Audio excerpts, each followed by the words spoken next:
All right.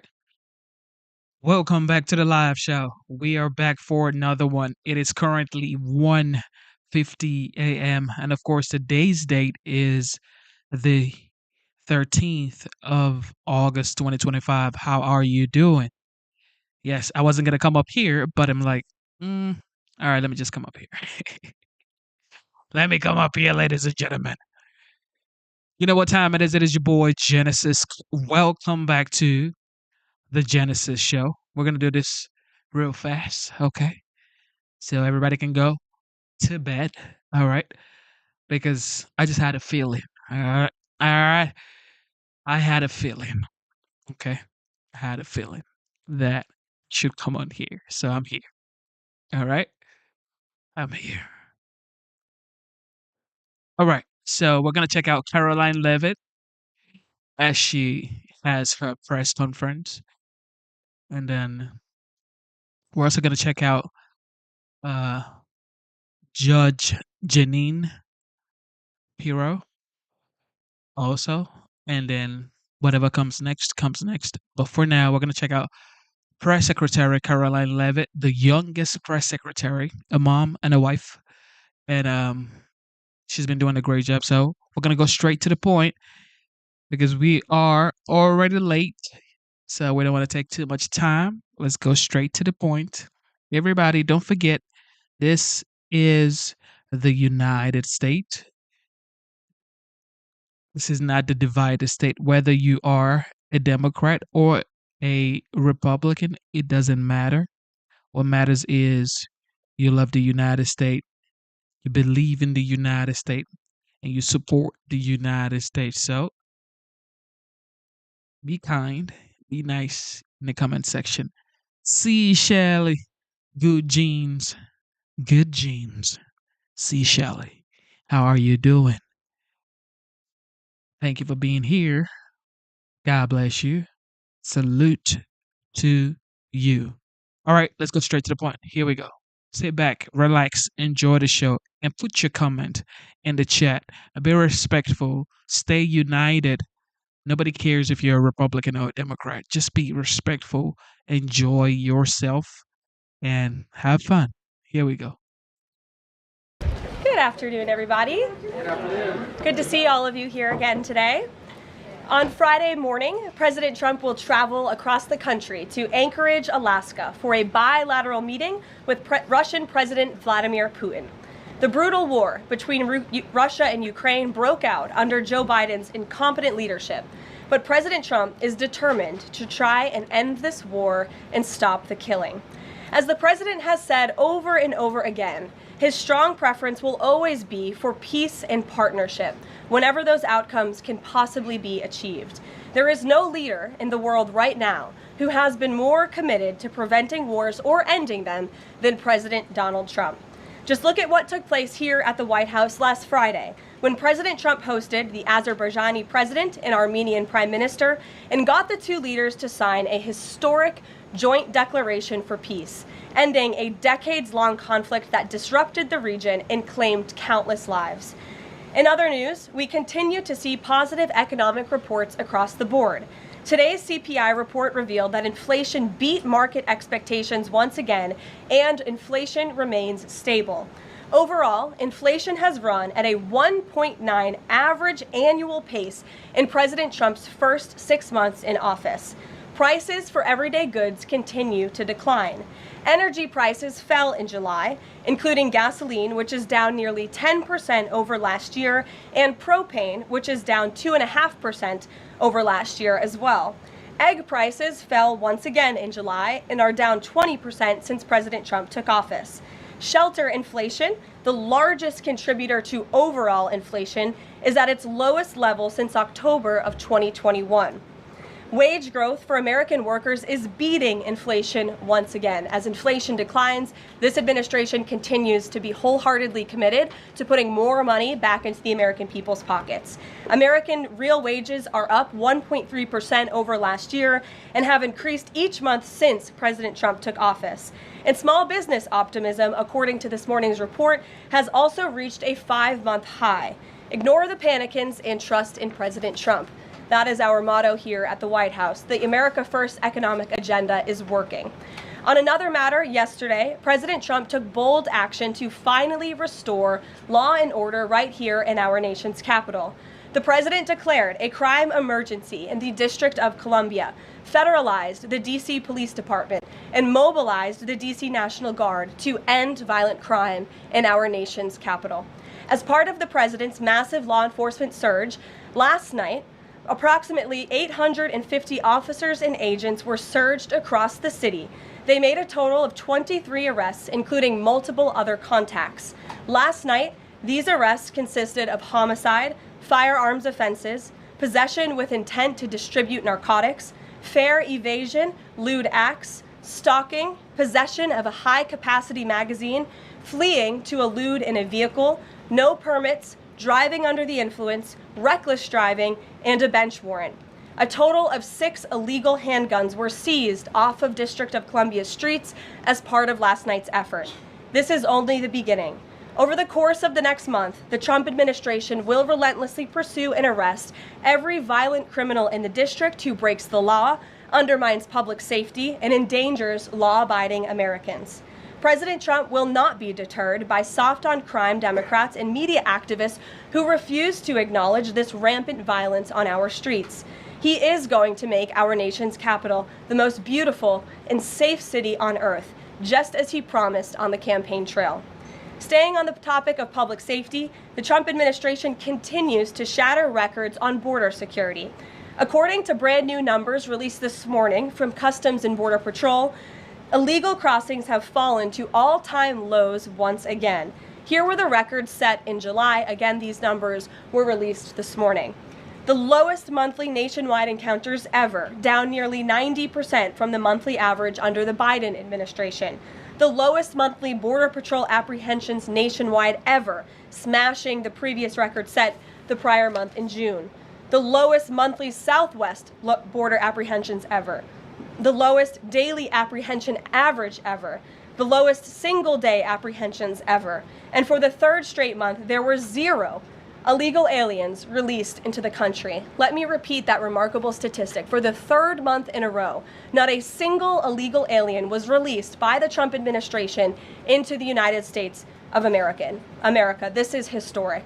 Under President Trump, this border is the most secure it has ever been.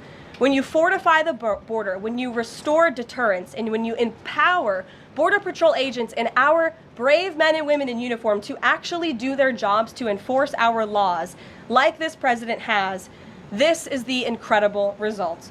And in the interior of our country, criminal illegal aliens continue to be arrested and removed. Here are some of the criminals arrested by ICE in just the last few days. ICE Buffalo arrested an illegal alien from Jamaica convicted of attempted murder. ICE Buffalo also arrested an illegal alien from Ecuador convicted of leaving the scene of an accident resulting in death. ICE Houston arrested an illegal alien from Mexico convicted of manslaughter.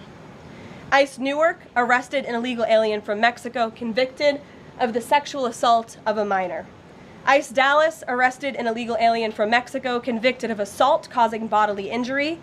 And already the Trump administration has arrested more than 300,000 illegal aliens in 2025. Again, more than 300,000 illegal alien criminals have been arrested in the interior of our country in the first 6 months of this administration.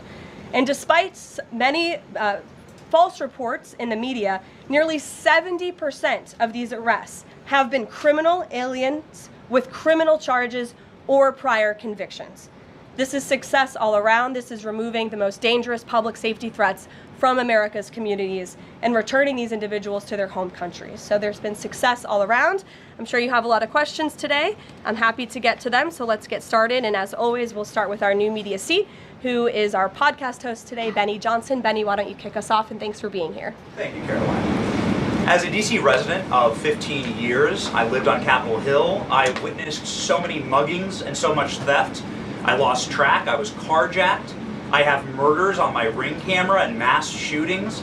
I witnessed a woman on my block get held up at gunpoint for $20, and my house was set ablaze in an arson with my infant child inside.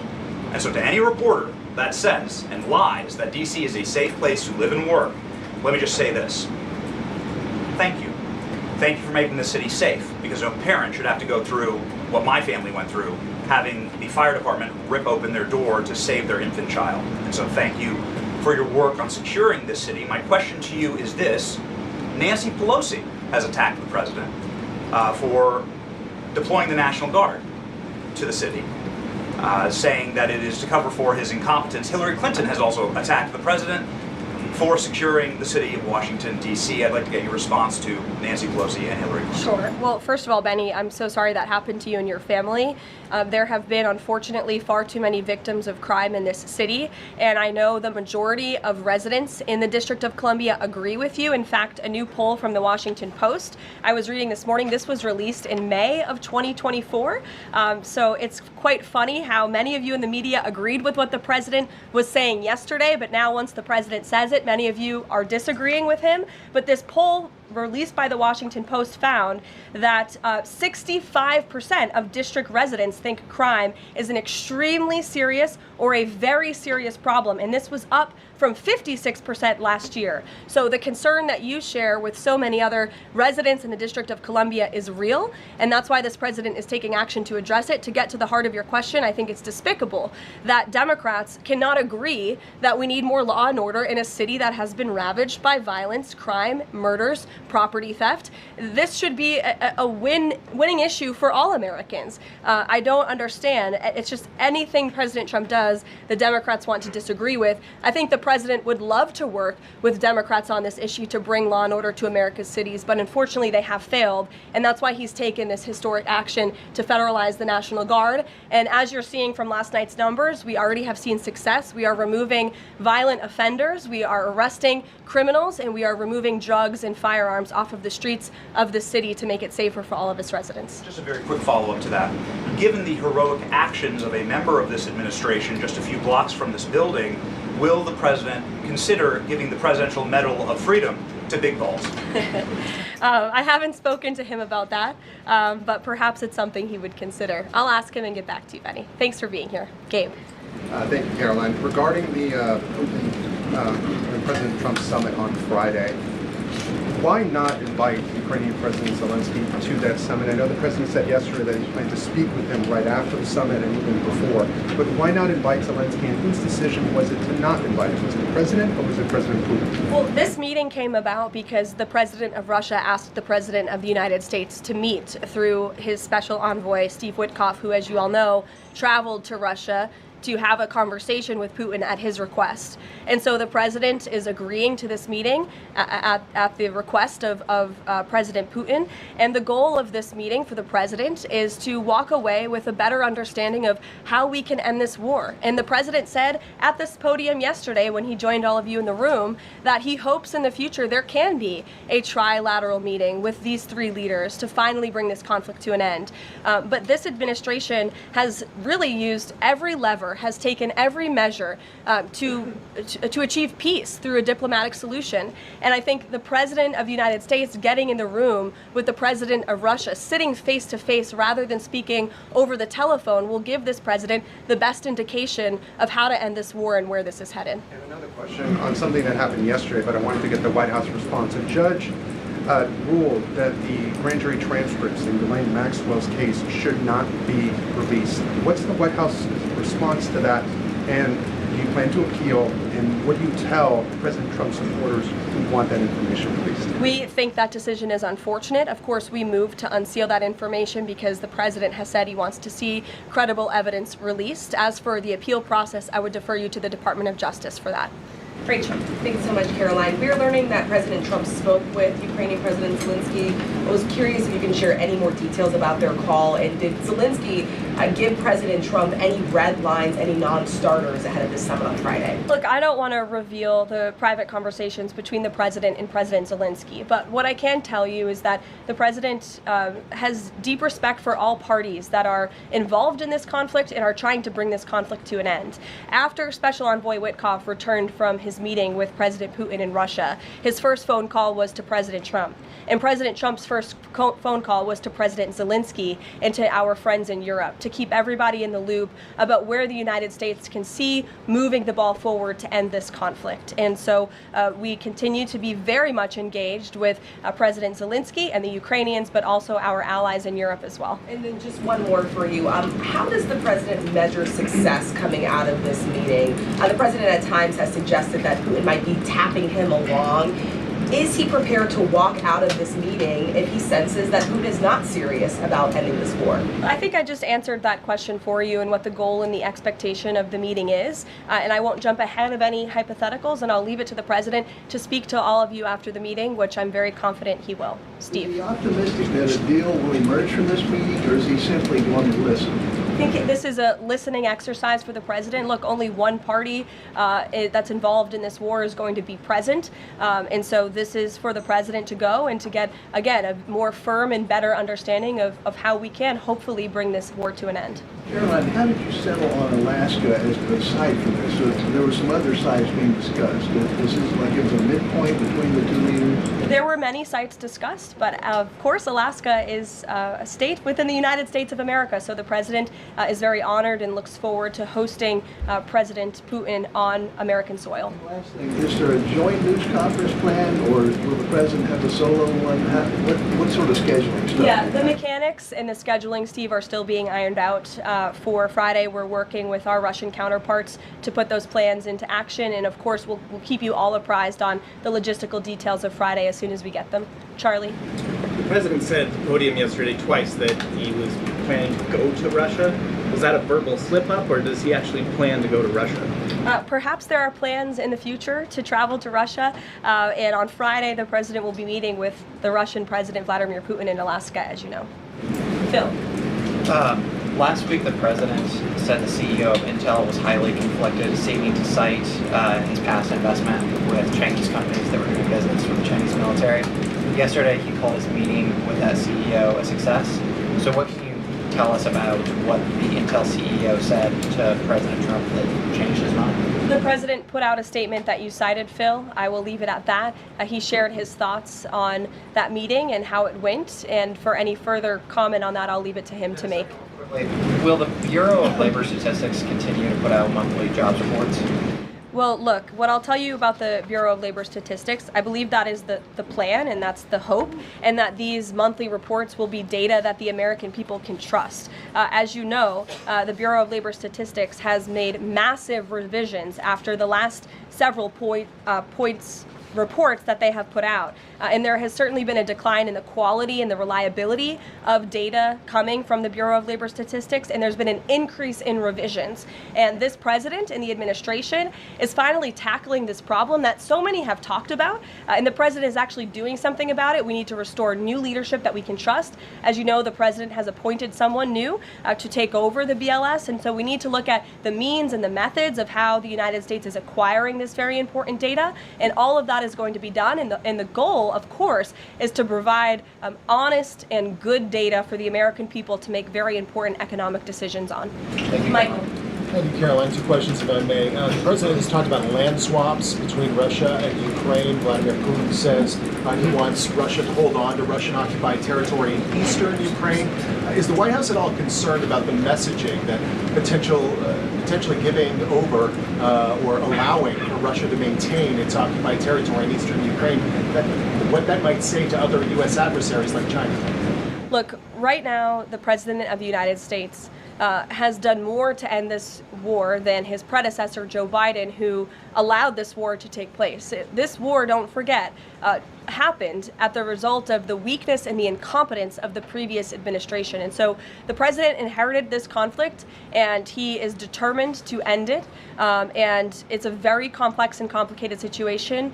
As for the details of the plans that have been kind of tossed back and forth, I won't get into those, and I will let the president of the United States discuss those plans with the president of Russia, with our European allies, and the president of Ukraine, Zelensky himself as well. Sure, go ahead, in the green. Thank you, Caroline. As far as the policing and security operations in You speak up. is there a timeline? Do we know what success looks like? Is it going to last longer than 30 days? And also, is there going to be an immigration enforcement aspect to this? So can you speak up a little bit? The air conditioning is bumping in here for all of you today after yesterday's heater, so we've got to talk up. You're welcome. Go ahead. Is there a timeline for the security operations here in DC? And also, is there going to be an immigration component to this? And what would that look like? Look, if law enforcement officers encounter a criminal in this city, and they are an illegal alien, of course the appropriate measures to detain and deport that individual will be taken, as they should. No city should be a sanctuary for anyone other than law-abiding American citizens, and that has been the position of this administration since day one. As for the timing, we will reevaluate and reassess and make further decisions after this 30-day period is up. But within these 30 days, our entire focus is making sure that this is the most efficient operation possible and that we are removing as many criminals from the streets and we are cleaning up DC as best as we can and working with the Metropolitan Police Department to do that. I know the mayor just spoke several minutes ago. I was watching her on television and she said that an increase in law enforcement officers on the streets will be helpful to deter crime in this city, and we look forward to working with these brave men and women of the Metropolitan Police Department to remove criminals off of our streets and to keep law-abiding citizens in the district safe. Josh. Thank you. The president weighed in on Jay Powell again today. You might have seen. He said that he's considering allowing a major lawsuit against Powell to proceed because of the quote horrible and grossly incompetent job he has done. Can you tell us about that? What lawsuit is he talking about? He's considering a lawsuit, and I won't speak on it any further. I will allow the president to do that himself. Is it fair to say the administration is considering suing the Fed chair over this renovation? That's what the president is saying. Has he had discussions with anyone about this, or is this just like how advanced is this right now? At this moment in time, the president is considering a lawsuit against the Fed, and I will leave it to him to comment further on it. Tamara, go ahead. We talked about very quickly yesterday. We talked about the NVIDIA chips deal the president has struck. It was AMD, the 15% stake that will go to the government. Do you have any detail on how that came about? The president said he asked for 20% from NVIDIA. Did he make the same 20% ask to AMD, and or is this something the administration is looking to do with other either chips or products, going forward? Is this a model it wants to build on? Well, look, right now it stands with these two companies. Perhaps it could expand in the future to other companies. I think it's a creative idea and solution. The legality of it, the mechanics of it is still being ironed out by the Department of Commerce, and I would defer you to them for any further details on how it will actually be implemented. But again, this was another idea of the president and his brain trust on his trade team to try to, get good deals for the American people and the American taxpayer. Did you see the report that China is discouraging use of the H20 to some companies? Since this, we're reporting that overnight there was private guidance sent to companies not banning the chip but urging them to steer away from it. I wonder if you have any response to that. I haven't read the report. I will, and we'll get you a comment on it. Tamara. Thank you. Last week, the meeting with Putin was sort of described potentially as an opportunity for a deal. Now it's a feeling out. Has there been a shift in expectations within the White House or an effort to temper expectations about what success looks like for this meeting? Well, look, I think both can be true, right? The president has always said he wants a peace deal. He wants to see this war come to an end. But this bilateral meeting is a bilateral meeting between one party in this two-party war, right? You need both countries to agree to a deal. The president is accepting this bilateral meeting with Putin on Friday, and I will let him speak further to it after it concludes about how he felt it went. And could you also, completely unrelated topic, regarding the president's efforts in Washington, D.C., do you have any specifics about how homeless people will be dealt with, where they would be moved to? What does this look like? I do, yes, and it's an important question, so thank you for raising it.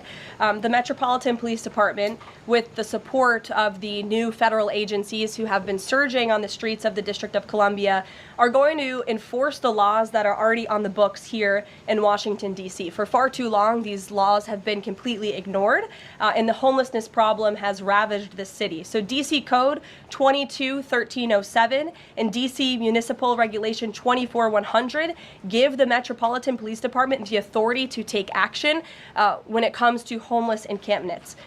So homeless individuals will be given the option to leave their encampment, to be taken to a homeless shelter, to be offered addiction or mental health services, and if they refuse, they will be susceptible to fines or to jail time. Again, these are pre-existing laws that are already on the books. They have not been enforced, which is part of the reason for this federalizing of the National Guard to bring in this assistance for law enforcement. While we are targeting criminals and trying to remove criminals off of the streets, we also want to make DC safe and beautiful, and that involves removing mentally disturbed individuals and homeless encampments as well. So we will be using these regulations and code that already exists to clean up our streets. And we've already had great success. Not many of you picked up on this, but the United States Park Police has actually done remarkable work in terms of removing homeless encampments from the city. Since the president signed this executive order in March, 70 homeless encampments have been removed by the U.S. Park Police. There are only 2 homeless encampments remaining in D.C. federal parks under the National Park Service's jurisdiction, and the removal of those 2 remaining camps is scheduled for this week. So the U.S. Park Police will be leading this effort alongside MPD. Just very quickly, he had talked in one of his social media posts about moving them very far outside of the city. Is that off? No, it's not off. We're exploring how we could do that. But again, homeless shelters, offered addiction and mental health services, or jail if they refuse are the options on the table right now. And we'll continue to explore that option. Sure. Thank you so much, Caroline. President Zelensky said moments ago that he thinks Russia is preparing for a new offensive on at least 3 different areas of the front line. Is this something that you could confirm based on U.S. intelligence? And if the president sees that Putin is indeed planning major new offensive or moving troops, would he call off the meeting on Friday? I'm not in a position to confirm or deny or comment on that intel at this time. Monica. Thanks, Caroline. My question involves Russiagate. A whistleblower alleges that then Congressman Adam Schiff approved leaking classified information to smear President Trump's image during the Russiagate scandal. Does the president plan to investigate Adam Schiff, and what would accountability look like if more information confirms this report? The president has already said he wants to see Adam Schiff held accountable for the countless lies he told the American people in relation to the Russiagate scandal. I brought Tulsi Gabbard out to this podium to talk to you about all of that, and this administration is taking accountability very seriously. As for this new FBI whistleblower report, I understand Kash Patel last night declassified a 302 FBI document showing that a whistleblower who is a Democrat, a career intelligence officer who worked for Democrats on the House Intel Committee for more than a decade, repeatedly warned the FBI in 2017 that then Rep. Adam Schiff had approved leaking classified information to smear then President Donald Trump over the Russiagate scandal. This is obviously a bombshell whistleblower report. Hopefully more people in this room will cover it as such. And I have a quote from the FBI director for all of you. He has said this: "For years, certain officials used their positions to selectively leak classified information to shape political narratives. It was all done with one purpose: to weaponize intelligence and law enforcement for political gain. Those abuses eroded public trust in our institutions. The FBI will now lead the charge with our partners at DOJ, and Congress will have the chance to uncover how political power may have been weaponized and to restore accountability." That's what the administration is focused on, and hopefully we'll see some more media reports on this whistleblower allegation. If this were reversed, if this were allegations against the president or any of these cabinet officials, I'm sure everyone in this room would cover it as such. Elizabeth, go ahead. Thanks, Caroline. After yesterday's action to federalize the D.C. police, is the president still interested in working with Congress to end the Home Rule Act, something he's talked about in the past? Senator Mike Lee has a bill on it. Is that something he's still interested in? The president is very much still interested in working with Congress to address many of the issues that have plagued Washington, D.C., such as the cashless bail policy, which has been a complete disaster for the city. Juvenile delinquency is another major problem in the city that Congress can address. So I know Congress is on recess right now. When they get back to work to Washington, this president looks forward to having these conversations with our friends on Capitol Hill so we can work with them to make D.C. safe and beautiful again. And again, we encourage Democrats to join us in this effort. Perhaps their approval ratings would move up a little bit if they did. I saw a new poll today. Democrat approval rating is at an all-time low, 32%. If they could just stand by the basic notion of law and order, perhaps they would see that tick up a bit, and we welcome them to do that. Dasha. Thanks, Caroline. President Trump yesterday at this podium indicated this, so has NATO Secretary General Mark Rutte, that in order for peace to happen, it is very likely that Ukraine will have to cede some land to Russia. Zelensky has repeatedly said no land for peace. That's not going to happen. Has this administration communicated to Zelensky that he's going to have to change that position? Look, I appreciate your asking that question in a different way than your colleague Michael in the back. I don't want to get into the details of these negotiations and these discussions that have taken place out of respect for where we are right now, and I'll let the president speak on it further if he wishes to. One more about Israel. I know the president has had a call with Prime Minister Netanyahu recently. Netanyahu is planning to seize the remainder of Gaza City. What is the administration's position on this move by Israel's government? Look, this is an incredibly complex and complicated war that, again, was inherited by this president, by his predecessor, Joe Biden. October 7th was one of the worst days in history. We saw innocent people slaughtered, murdered, kidnapped by Hamas terrorists. This administration has taken extensive time and effort and resources since Inauguration Day in January to end this conflict. We have given many flexible arrangements backed by Israel to Hamas, and unfortunately, Hamas has never agreed. Looking ahead, I will let the president speak on where he sees this going, but this is, of course, an incredibly complex and complicated situation. The administration has made our goal clear. We want to see this conflict end. We want to see the hostages released, and we've tried. The president and his national security team have given extensive effort and time to doing that. With how Israel has used those resources and the assistance that you've provided? Look, I'll let the president speak on the further actions that Israel may or may not be taking. Good to see you. Good to see you as well, Caroline. Thank you. The Kremlin is expressing interest that Friday's meeting will move beyond just terms to end the war into improving bilateral relations. There's talk over how they're interested in potentially restoring direct flights between Russia and the United States. Is President Trump open to those kind of peripheral conversations, or is this directly focused on ending the war in Ukraine? I think this conversation on Friday is focused on ending the war in Ukraine as far as the president's perspective goes. Those conversations, I think the president is interested in having, but his main priority right now is ending this war and to stop the killing that has gone on for far too long. You're welcome. In the back. Go ahead.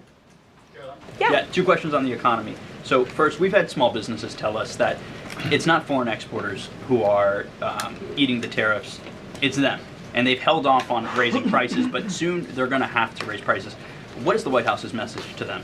The White House's message to our small business owners across the country is you have never had a better ally or friend or supporter in this White House than President Donald Trump, who is a businessman himself, who understands your concerns and who wants to restore wealth back to our country through the powerful use of tariffs. And that's what he's focused on doing, while simultaneously driving down costs. You have to remember, we are 6 months into this administration, and we had a president who had no business experience, had no idea what he was doing, and who funneled billions of wasteful spending dollars into our economy, which created the worst inflation crisis in a generation. Now this president is focused on tackling inflation, deregulating, cutting costs, cutting red tape to make it easier for small business owners to thrive.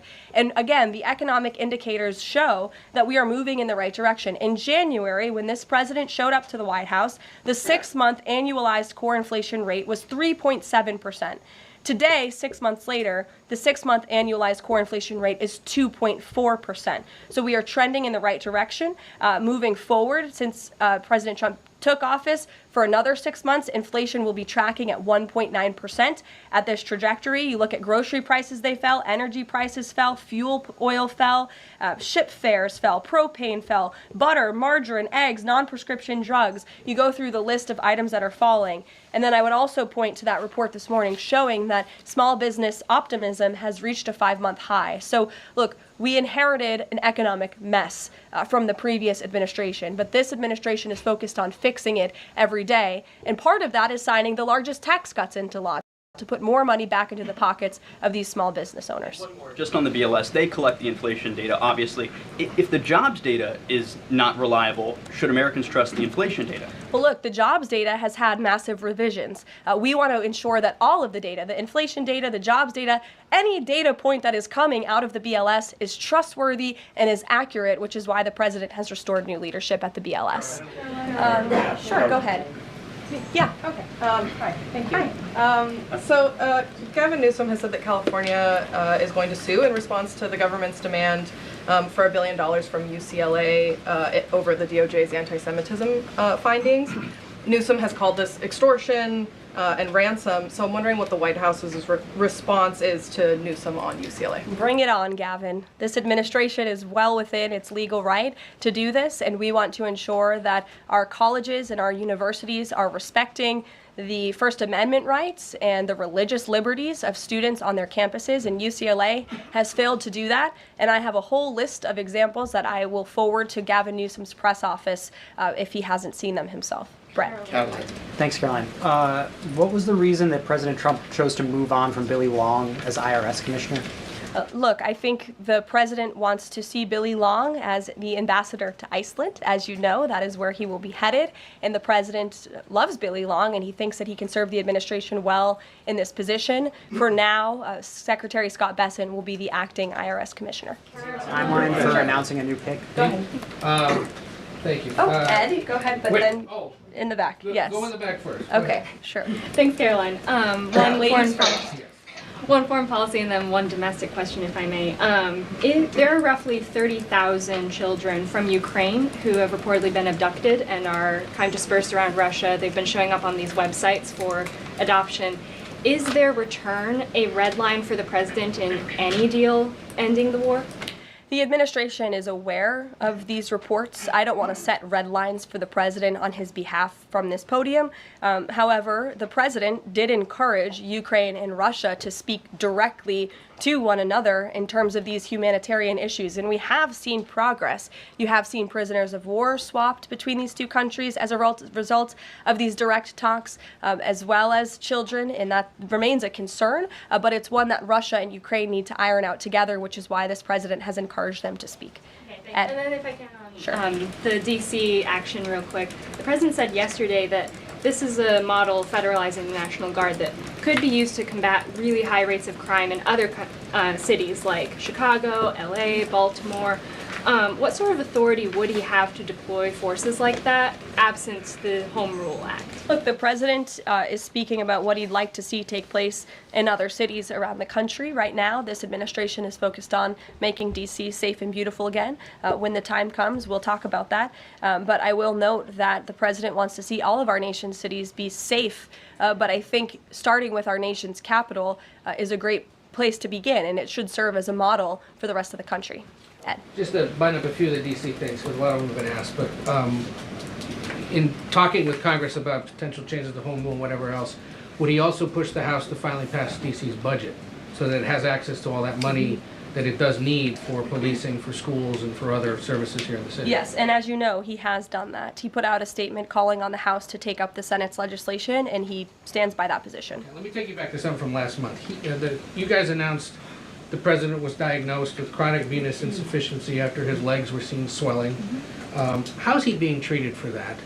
And while you were upfront about those health issues, curious if the White House would be willing to let us speak with his physician directly about those health issues. I know there were a lot of concerns about the last White House not making the physician available. Would the physician be available in this case? I don't want to make that commitment on behalf of the physician, but it's certainly something we can look into and explore out of the effort of transparency, because unlike the previous White House, there is nothing to hide. You guys see this president working around the clock, literally 24/7, all of the time, and I will be happy to look into that request. Can we at least get an update on how he's being treated for the swelling legs and for the hands and the other issues? Look, you see the president every day. He's moving, he's working, he's continuing. There have been no adjustments made to his lifestyle. Thanks, Caroline. I have two questions, one on D.C., but on the Putin meeting on Friday, does the president plan to meet with Putin one-on-one? Yes, that's part of the plan. And as for the other mechanics and logistics, I will let our team speak to that when they're ironed out. And on what's happening in D.C. with the federal takeover, what we've heard from the mayor and the police chief is that their understanding is there has been no change in the leadership structure. In the White House's view, who is in charge of the MPD right now? If you read the executive order, it will tell you the leadership structure is as follows. We plan to work with the Metropolitan Police Department, but ultimately the chain of command is as such. The President of the United States, the Attorney General of the United States, our DEA Administrator, Terry Cole, who is now serving ahead of the Chief of the Metropolitan Police Department. And they will be working together. Nope, Terry Cole, as you heard from this briefing room yesterday, is in charge of the Metropolitan Police Department, and he's working with the chief to ensure that law enforcement officers are allowed to do their jobs in this city. Caroline? Yeah, thanks, Caroline. I know you said earlier the hope is to maintain monthly job reports, but the president's new nominee for BLS Commissioner E.J. Antoni recently told Fox Business that the BLS should suspend issuing monthly job reports and only issue quarterly reports until the jobs data methodology is corrected. So does the president disagree with that assessment that his nominee is said there, or suspending these monthly job reports a real option? I think he floated the idea of possibly suspending until they can get the data and the methodology in order. And this president wants to ensure that the BLS, again, is putting out accurate and honest data that the American people can trust. Since you brought up the new commissioner, he holds a master's and doctor's degree in economics from Northern Illinois University. He's the chief economist in the Heritage Foundation's Center for the Federal Budget. And in addition to his work at Heritage, he has multiple other roles. He's been widely renowned for his work on economic issues. He's been called before Congress to testify as an economic expert. So he's a qualified individual, and the president trusts him to lead this important department. I think I have more questions. Sure, go ahead. Given that the administration now has jurisdiction over MPD, can we expect, does that mean like personnel changes, hiring, firing? Can we expect leadership changes internally in the Metropolitan Police Department? I just walked through what the leadership structure looks like right now. Within the uniformed police department, right? I mean, does that mean that the Attorney General, others kind of have the ability to make those personnel decisions? I would imagine it means they have the ability. As for any changes, I'm not tracking any. Again, we look forward to working alongside the Metropolitan Police Department, and we did that last night successfully, and we hope we can do that for the next 29 nights. Go ahead. Caroline, yes. So in light of reports that ICE agents detained a 15-year-old student with disabilities outside an LA high school, even leaving bullets on the sidewalk, how does the Trump administration plan to ensure parents that their children can return to school without fear of being wrongfully detained or endangered by federal agents? Where'd you see that report? LA Times. Okay, well, I'll have to look into the veracity of that report. I read the LA Times almost every single day, and they are notorious for misleading the public. I'm sure there's more to that story than the way that you just characterized it. This administration wants to ensure that all school children across the country in every city, from Los Angeles to DC, can go to school safely. And that's part of this administration's effort to federalize the National Guard in Washington, to ensure that ICE is removing child predators. I just read you a list of a handful, just a handful, of the hundreds of thousands of child predators that this administration is removing off of the streets of Los Angeles and every other community across this country, because we want to ensure this is a country where American school children can be safe, where they can prosper, and where they are not threatened by violent criminals, whether they are illegal or whether they are American citizen homegrown criminals, as this president calls them. So I will gladly go check on that report, and I'll get you the facts. Thank you. Caroline? Thank you. Thank you. Thank you. Thank you. Caroline. There she goes. Caroline Levin. All right. Judge Janine Pirro actually had her own press briefing. So here we go.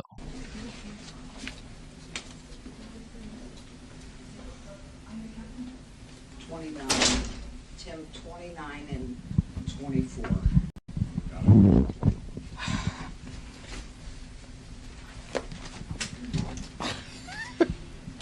Okay. Hi, everyone. Thanks for being here today. You can on either side of me.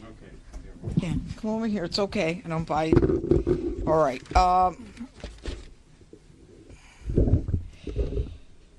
All right, you know who I am, I assume. Today we unsealed an indictment against two individuals, Jimmy Cherizier and a co-conspirator, Basil Richardson. It is a one-count indictment that was unsealed, and the one count has to do with conspiracy to violate the International Emergency Economic Powers Act, also known as IEEPA. IEEPA. Jimmy Cherizier is also known as Barbecue. Do we have his picture here? Yeah, okay. He is a notorious gang leader from Haiti who has orchestrated and committed various acts of violence against Haitians in Haiti. He was sanctioned in 2020 by the United States government under the Global Magnitsky Human Rights Accountability Act. And that is an act that has to do with the president having the authority to sanction globally anyone who was involved in human rights abuses. Now, Cherizier is also known as Barbecue, and his indictment is the first indictment of an individual in the history of the Department of Justice who has been sanctioned under the International Global Magnitsky Human Rights Accountability Act. Now, in terms of background, Barbecue was a police officer in Haiti, but he led many campaigns of violence against Haitians in Haiti, including the notorious La Saline attack in 2018. Notorious because he both planned and participated in the killing of approximately 71 Haitians. It is a turf war that has shocked the human rights activists in the world. His co-defendant, Basil Richardson, grew up in Haiti with Cherizier. He is a naturalized U.S. citizen who is living in North Carolina.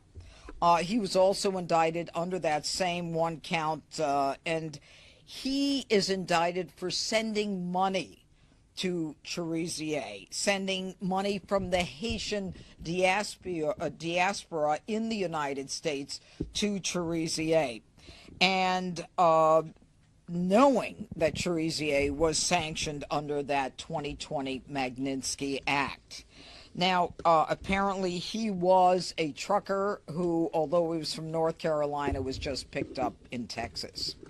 Now, one of the things that is extremely important that you'll be hearing about from my law enforcement partners here is that the State Department has designated a $5 million reward for information leading to the arrest and or conviction of Cherizier.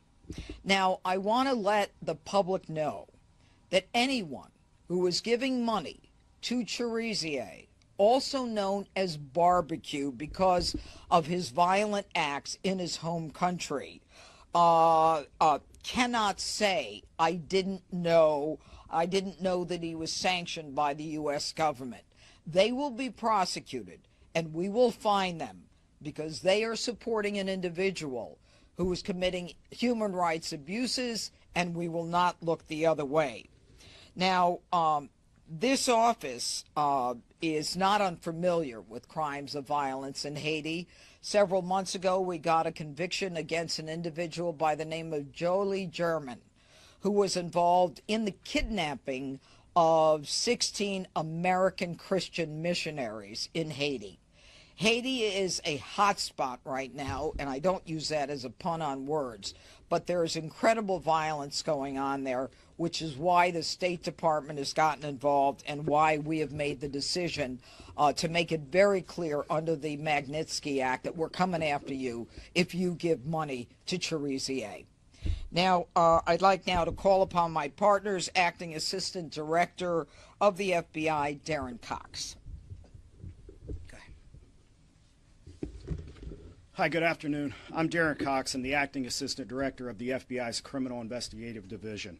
I want to thank our partners here with us today and our international partners for their hard work and partnership in combating transnational organized crime, which threatens the safety and security of communities both in the United States and abroad. Under Director Patel's leadership, the FBI is focused more than ever on crushing violent crime, cartels, and gang activity every single day. Since January, the FBI, with the help of our law enforcement partners and community members, have arrested 3 top 10 fugitives. We've arrested over 19,000 criminals, and we've seized thousands of tons of narcotics, which have saved millions of lives across the United States. The American public and criminals should know our agents and our partners are using every tool available to put criminals behind bars and keep America safe, and we will not stop. We stand shoulder to shoulder with the men and women of law enforcement, backing good cops. Without hesitation, they're taking the fight directly to the criminals, and they're restoring order. These efforts are a deliberate and coordinated plan to protect our communities and confront escalating threats from foreign terrorist organizations like Viva Unsoon and its associates. Tackling these networks means addressing every link in the chain, every cell, especially in the United States. As you've heard in today's announcement, that includes a $5 million reward for key members of Viva Unsoon and Jimmy Shazier, also known as Barbecue. We know someone has information that can help end this violence, and we want them to come forward and know that they are safe in doing so. Today, I want to highlight the amazing work the FBI and our law enforcement partners do every day to disrupt and dismantle violent criminal networks, just like that of Barbecue and his cronies. Our FBI Miami office has worked closely with our international partners to track down Shazier and his Viva Unsoon partners and associates in the United States. On July 23rd, one of Shazier's most trusted associates and a named co-conspirator was taken into custody. Brazier Richardson was investigated by Miami, and he was arrested by our FBI Houston office without incident. Violent actors like Shazier and the rest of his criminal associates must understand there is no safe haven for them and the people like them that traffic violence in our communities. The FBI and our partners will continue to leverage all of the resources available and the expertise that we have to bring these people to justice. We urge anybody with information related to Shazier or any of his criminal network to contact the FBI through our tips line or our local field office. You can also call 1-800-FBI, and you can go online to fbi.gov/tips. Together, we will stop this violence. Thank you. All right, and now Assistant Director of HSI, Ivan Arvello. Thank you. Good afternoon. Ivan Arvello, Assistant Director for Homeland Security Investigations. The unsealing of this indictment marks the culmination of a nearly 3-year investigation into Jimmy Shazier's illicit activities and involved identifying Shazier's firearm procurement and trafficking networks, fundraising operations, and the movement and misuse of U.S. dollars in violation of U.S. sanctions. These actions fuel gang and terrorist operations that have oppressed and devastated the Haitian people.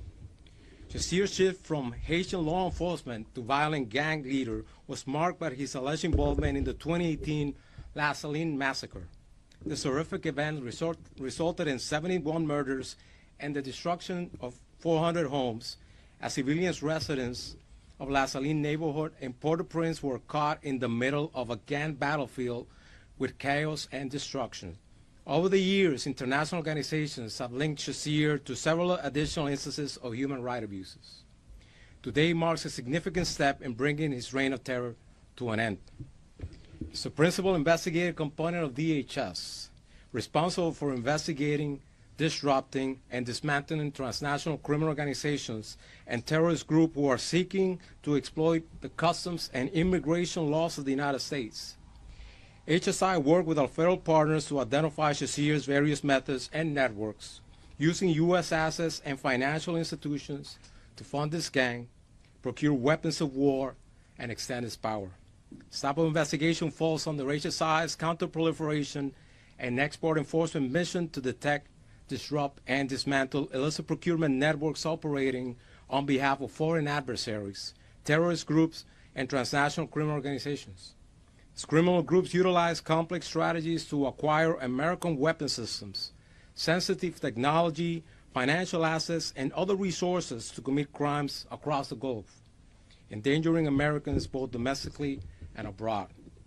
This case has been a great example of federal law enforcement agencies working together to leverage each other's strengths and unique authorities in furtherance of a common goal, promoting national security and pursuing a barbaric warlord who used our nation's resources to commit acts of violence and terror.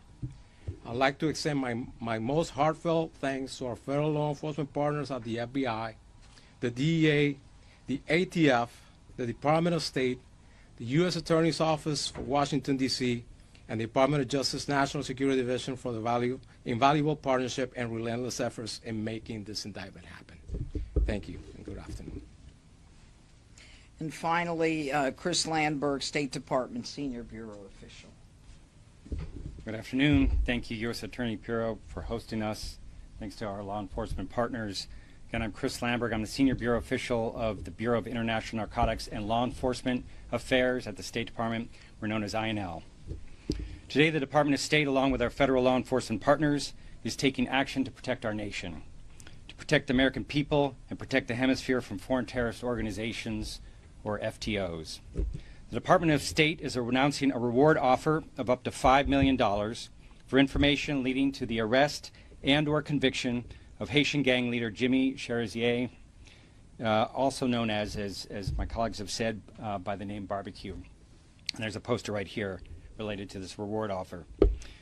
We're offering this reward for Cherizier under the Transnational Organized Crime Rewards Program because he is the leader of Vive Ensemble, which was designated by Secretary of State Rubio as an FTO and specially designated global terrorist organization in May of this year. As Secretary Rubio declared in his designation announcement, the age of impunity for those supporting violence in Haiti is over. We seek the public's help in bringing Cherizier to justice for not only the people of Haiti, but also to prevent the spread of Vive Ensemble's unchecked violence throughout the hemisphere, including affecting the United States. His reign of terror and mass violence against Haiti must end. The instability resulting from his actions has the potential to drive illegal immigration to our borders and increase transnational crime. The State Department will continue to apply its tools, including rewards programs, to combat the scourge of transnational organized crime and associated violence, and especially to stop the worst of the worst criminal ringleaders threatening the people of our hemisphere. So I'm going to repeat the information mentioned by my colleagues. If you have information, please contact the FBI at 1-800-CALL-FBI or HSI at 1-866-DHS-2-ICE. Help us find and convict this menace to the hemisphere, Jimmy Cherizier. Thank you. Thank you very much. Questions? Yes. Given the violent crime in D.C. that is being cracked down on with this. Okay, I'm happy to talk about violent crime in D.C., and I'm going to. I have some posters to show you. But anything on Cherizier? Are there any plans, Janine, to send American forces to Haiti to retrieve this man? Yeah. So the U.S. government, in a collaborative fashion, is supporting both the Haitian National Police and the multinational security support mission to help stabilize Haiti and create the conditions conducive for holding democratic elections in the country. That is what we are doing. We are doing this mainly through foreign assistance and through technical assistance from our law enforcement partners. That is the strategy of the U.S. government right now. So the point of the rewards offer is to get information about these individuals, and then we are working very closely with Haitian National Police. So that is one of the mechanisms. If we can get information, the individuals can get up to $5 million. Our U.S. law enforcement colleagues will work with Haitian National Police and will arrest this individual and incarcerate him. I had a question about the co-defendant. You said he was picked up in Texas, right? I noticed in the indictment he's a naturalized citizen, and there's been an effort by this administration to, in some cases, denaturalize people who are convicted of crimes. Is that something on the table that you'll be looking to do once he goes through the judicial process? Well, I think it's a little too early now to really comment on that. I think right now our goal is to get a conviction here, and then we'll make a decision as to what's appropriate. There's a lot of steps before you even get to that. Anything else on Cherizier? Do you plan to indict other Haitian gang leaders? Is this just the beginning? And do you have any sense of where he might be? If we knew where he was, I wouldn't tell you. I'd go over there myself. No. Right. That was a joke. We certainly have some information, but, you know, we need whatever information we can get from the public. We don't have him in our custody. That's all I can say right now. Do you want to add anything to that, guys? Okay. All right. Greg, anything? All right. Thank you, gentlemen. Thank you. Put that. Wait, don't take the posters just yet. Can we get some pictures? Thank you. Are you done with this one? Yep, no, hold on a second. Give him that one if he wants to look at that. Put that over there. Can you help Sloan? Sure. They want to put that over there. Put this up. Thanks. Thank you very much. All right. Are you done? Over here? We'll have them up here for you guys to shoot afterwards. Yeah, they'll be here. You can take a look at them. You know, there's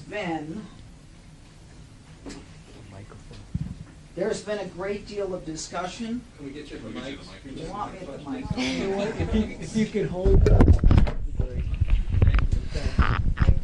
There's been a great deal of discussion about crime in the district. And the other day, I wanted to get a sense of what is actually happening in the District of Columbia. I asked for the number of teens who have been shot and killed by gunfire. Teens, everyone under the age of 20. As you can see, in 2024, we have, I believe I said it was, how many? Yeah.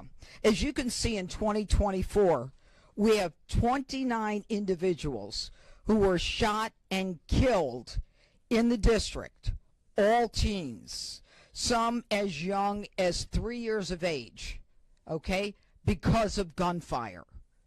Some of these cases are solved, some of them are not solved. But what this makes clear to me is that there is a whole community that is suffering because of the violent crime in this district. And anyone who wants to tell me the crime is down and that we don't need an emergency focus on crimes of violence, all they need to do is take a look at this and talk to the loved ones and the family members of these individuals, all shot and killed long before their time. Now, over here are the individuals who were shot and killed under the age of 20, all teenagers in 2025. And the number here is 16. Again, all members of the minority community here.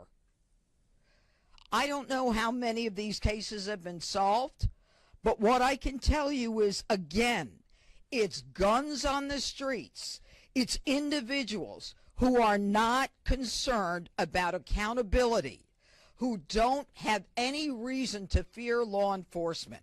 I am here today to tell you that on behalf of all of these victims, all of these families, that they're going to be accountable, that we are going to make a difference, and that we are going to make sure that law enforcement is focused on these innocent, now silent victims of crime in the district.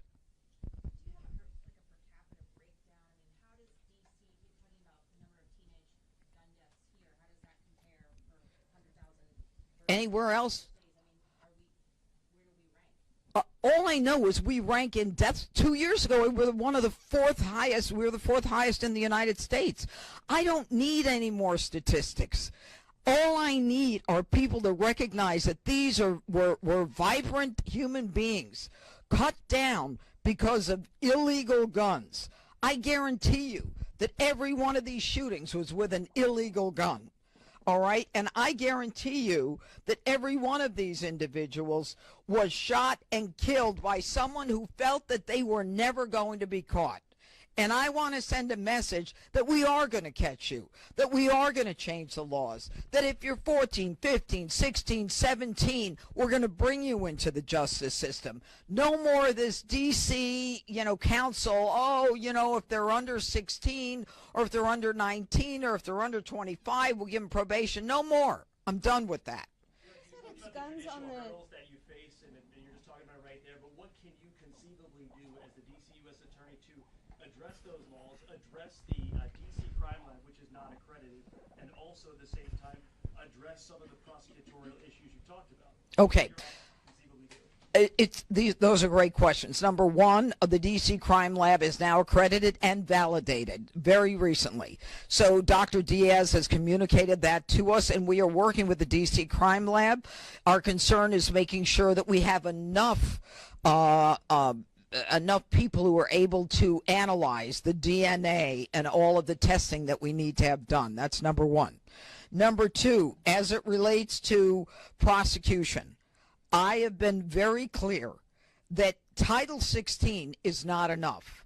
Under Title 16, if you are 16 or 17 years of age, we can get you for rape 1, murder, robbery 1, burglary 1. But if you shoot someone and don't kill them, I don't have jurisdiction.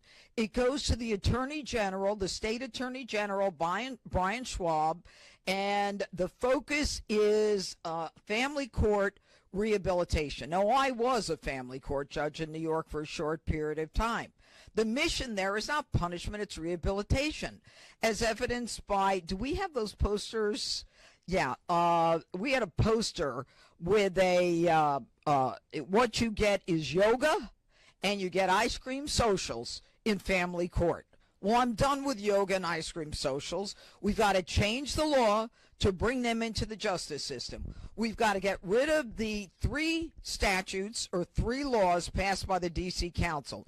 Number one is the Youth Rehabilitation Act, where you basically say with the Youth Rehabilitation Act that what we're going to do is we're going to say, if you're sentenced and you're under the age of 25, that the judge can give you probation irrespective of what the crime is. That's nonsense. And that's why a judge, and you're tired of hearing about me say this, that's why a judge gave a 19-year-old 2-3 weeks ago, and I wrote an op-ed piece, gave a 19-year-old probation, and I understand it's 2 years probation to go to college with no mandate, for getting on a public bus with an illegal gun, shooting an individual in the chest, which to me is intent to kill. And he walked away, after we convicted him, he walked away with no jail time.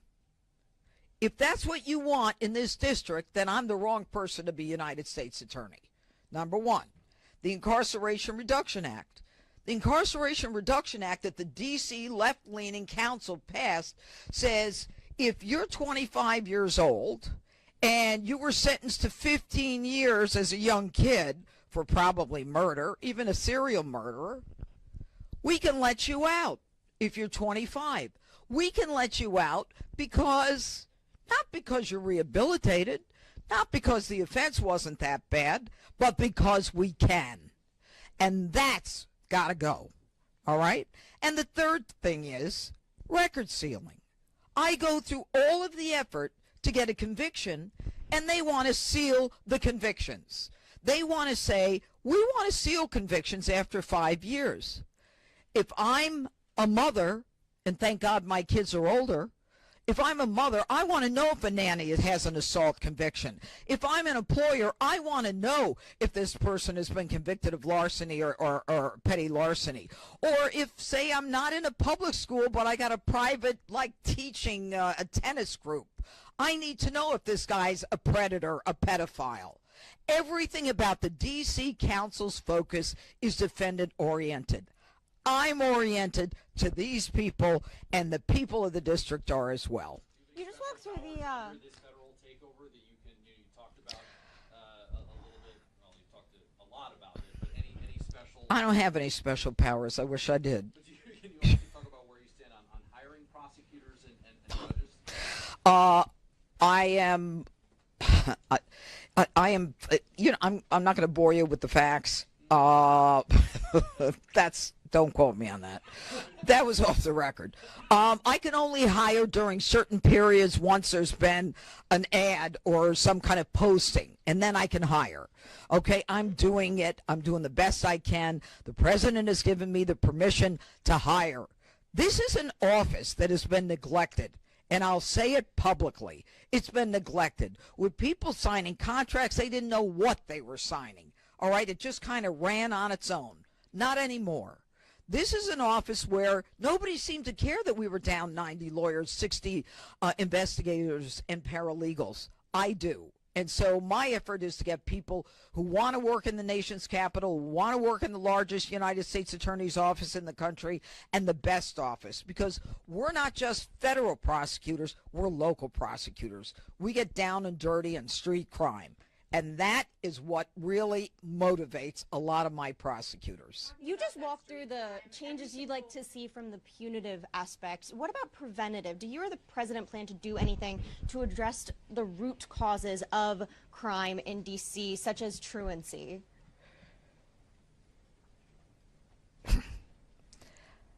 My job is to try to heal the victims and prosecute the criminal. Everybody else can deal with rehabilitating the individual. I honestly am not concerned about why they commit crimes. My concern is if they commit crimes. My concern is the victims of the crimes. That's my job as a U.S. attorney. Go ahead. But just follow up on that quickly. Is a felony one. And right Yeah. now, D.C. Superior Court judges are scheduling felony one trials in 2027, in part because there are 13 vacancies right now that's going to grow in January. Mhm. The president has only nominated one D.C. Superior Court judge. It's Mhm. a process that takes a while with Congress because of D.C.'s rules.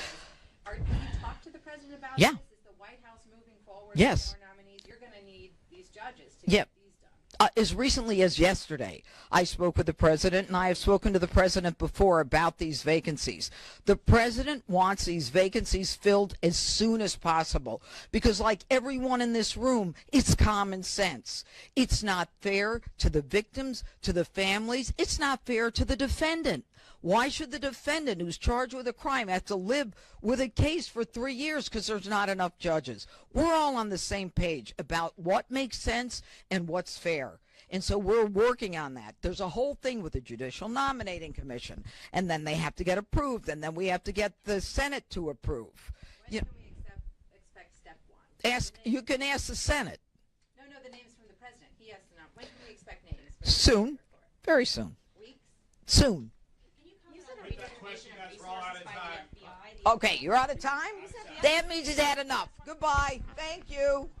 I want you to report on But this. you said it's guns. important. You said it's guns on the street that's causing this problem. Are you concerned that the DOJ's funding cuts to gun violence prevention programs undermine the Stop efforts? it. We are putting all kinds of resources onto the street.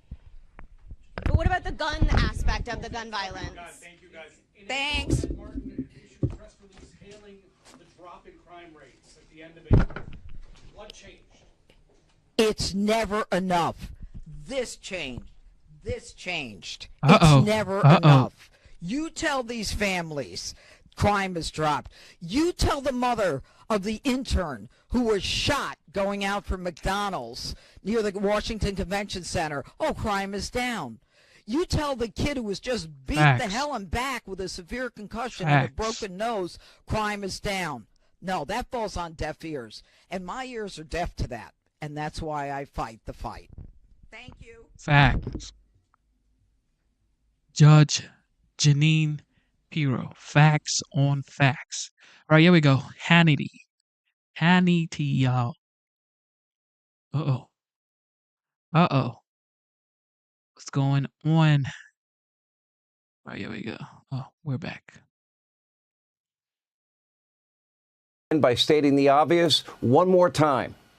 The left in this country, from the politicians, so-called journalists, to partisan bureaucrats, deep state actors, are all big-time liars. They lie for the sake of power. They lie to advance their radical agenda. And most of all, they lie because they obsessively, compulsively, they just hate Donald Trump every second, every minute, every hour of every day. There is almost nothing they will not politicize. Now, that includes crime statistics. Whoa, they cook the books. Imagine that. Are you shocked at home? Now, many in the media mob are now falsely reporting that crime is down to a 30-year low in D.C. Joe Biden was peddling the same lie. But here is the data that they are trying to push as fact. Look at this headline, quote, D.C. police commander suspended, accused of changing crime statistics. And according to a report today in the Washington Free Beacon, this is not a one-off incident. Instead, quote, officials in Washington, D.C., they often pressure officers to falsify statistics in order to make the city appear a lot safer than it is. The police union chairman, he put it this way, quote, when our members respond to the scene of a felony offense where there is a victim reporting that a felony occurred, inevitably there will be a lieutenant or captain that will show up on the scene and direct those members to take a report for a lesser offense. He continued, quote, by changing criminal offenses, they avoid both the police department and the FBI from having to report a felony offense. And according to multiple reports, this is something that happens in almost every major blue city across the country, as if I'm informing you about something you didn't already know. And that is, there's no law, there's no order, there's no safety, there's no security. This is the result of defund, dismantle, no bail laws. But if you need another reason to doubt D.C.'s accounting, well, here is the city's police chief at a press conference earlier today getting confused by the term, so police chief, chain of command. Take a look. Can you tell us what the chain of command is now? What does that mean? Well, is it Pam Bondi speaking to the mayor, speaking to you, or how does this work? So the executive order is clear. The president has requested MPD services, and our home rule charter outlines the process.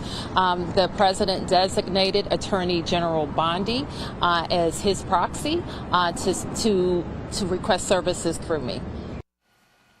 Simple question. How is that person in charge? That does not exactly inspire confidence, to say the least. And then to make matters worse, juvenile crime is through the roof, not only in D.C., which not only obscures criminal reporting, they cook in the books, but also severely limiting prosecution, sentencing for young, violent felons. You know, they're out there committing crime after crime after crime. Take a look at that screen. For example, according to police, juveniles accounted for more than 50% of all robbery arrests in 2024, about 60% of all carjacking arrests in 2025. Another glaring indicator that our nation's capital is facing a crime crisis is the city's murder rate. It is much harder to cook the books when there is a dead human being involved. Can't exactly hide that so easily. And sadly, Washington, D.C. has one of the highest murder rates, look at this, in the entire world. Look at this. 41 per 100,000, Uruguay 16.1. You know, we have, look at Baghdad. How is it possible in D.C. more than double the rate in Baghdad, almost triple, for crying out loud? Nigeria. Washington's murder rate is many times higher than Panama City, Panama, Bogota, Colombia, Mexico City, Havana, Cuba, El Salvador. Just about every other capital city on the planet. But according to many on the left, Trump is racist. He's a dictator for lawfully using the federal government to restore safety and security, law and order in our capital city so that we can save lives. What an interesting thought. Take a look. You don't think more police make streets safer? No, Joe. I'm a black woman in America. I do not always think that more police make streets safer. When I go to D.C., I'm not afraid of losing my wallet so much as I'm afraid of losing my vote. I'm not afraid of losing my wallet so much as I'm afraid that my children's freedom to breathe will be stolen in a world where climate change policy is non-existent. You may recall at the Democratic Convention, I spoke one evening and I said that Project 2025 is Jim Crow 2.0. I can tell you right now exactly what is going to happen in so many of these instances because it's all right there. If you look in the history books, you see it. My children's freedom to breathe will be stolen. Jim Crow 2.0. Then you have Mr. Fang Fang. Eric Swalwell had a slightly different take. He's now accusing Trump of being responsible for every new murder in the city. After all, he took over just a few hours ago. Now, this hysteria is nothing new. Frankly, it doesn't really matter. Here's the million-dollar question. Ask yourself at home. Why do Democrats care? Why don't they care about law and order, safety and security? Why are they staunch advocates of failed policies, defund, dismantle, reimagine the police, no bail laws? Why did they flat out lie to you about Joe Biden, Kamala Harris, Mayorkas's open borders that allowed, let's see, known terrorists, murderers, rapists, other violent criminals, cartel members, gang members, drug dealers, all unvetted into our country, some 12 to 20 million. Nobody knows the real number. In fairness, not everyone on the left is actually on the same page. Some Democrats are even quietly now supporting President Trump. Shockingly, our old friend, Liberal Joe, well, actually made sense for once. I was shocked. Take a look. I will just go back to the fact that, you know, the people that are cheering this on privately are not like right-wing Republicans, are not MAGA people. A lot of our friends are in the media, and also Democrats that worked on Joe Biden's campaign, that worked on other campaigns, that are saying, yeah, I'd like to feel safe walking around this city. If the federal government can be a positive partner in keeping the streets safe, while, again, forming a partnership with the D.C. police and not taking over, then at least the people I've spoken with that live in D.C. day in, day out, see this as a positive step. If all his Democratic friends in D.C. wanted this, why didn't they demand Joe Biden do something about it? By the way, it's not only Liberal Joe. Here's one ABC reporter sharing her experience from living and working in our nation's capital. Take a look.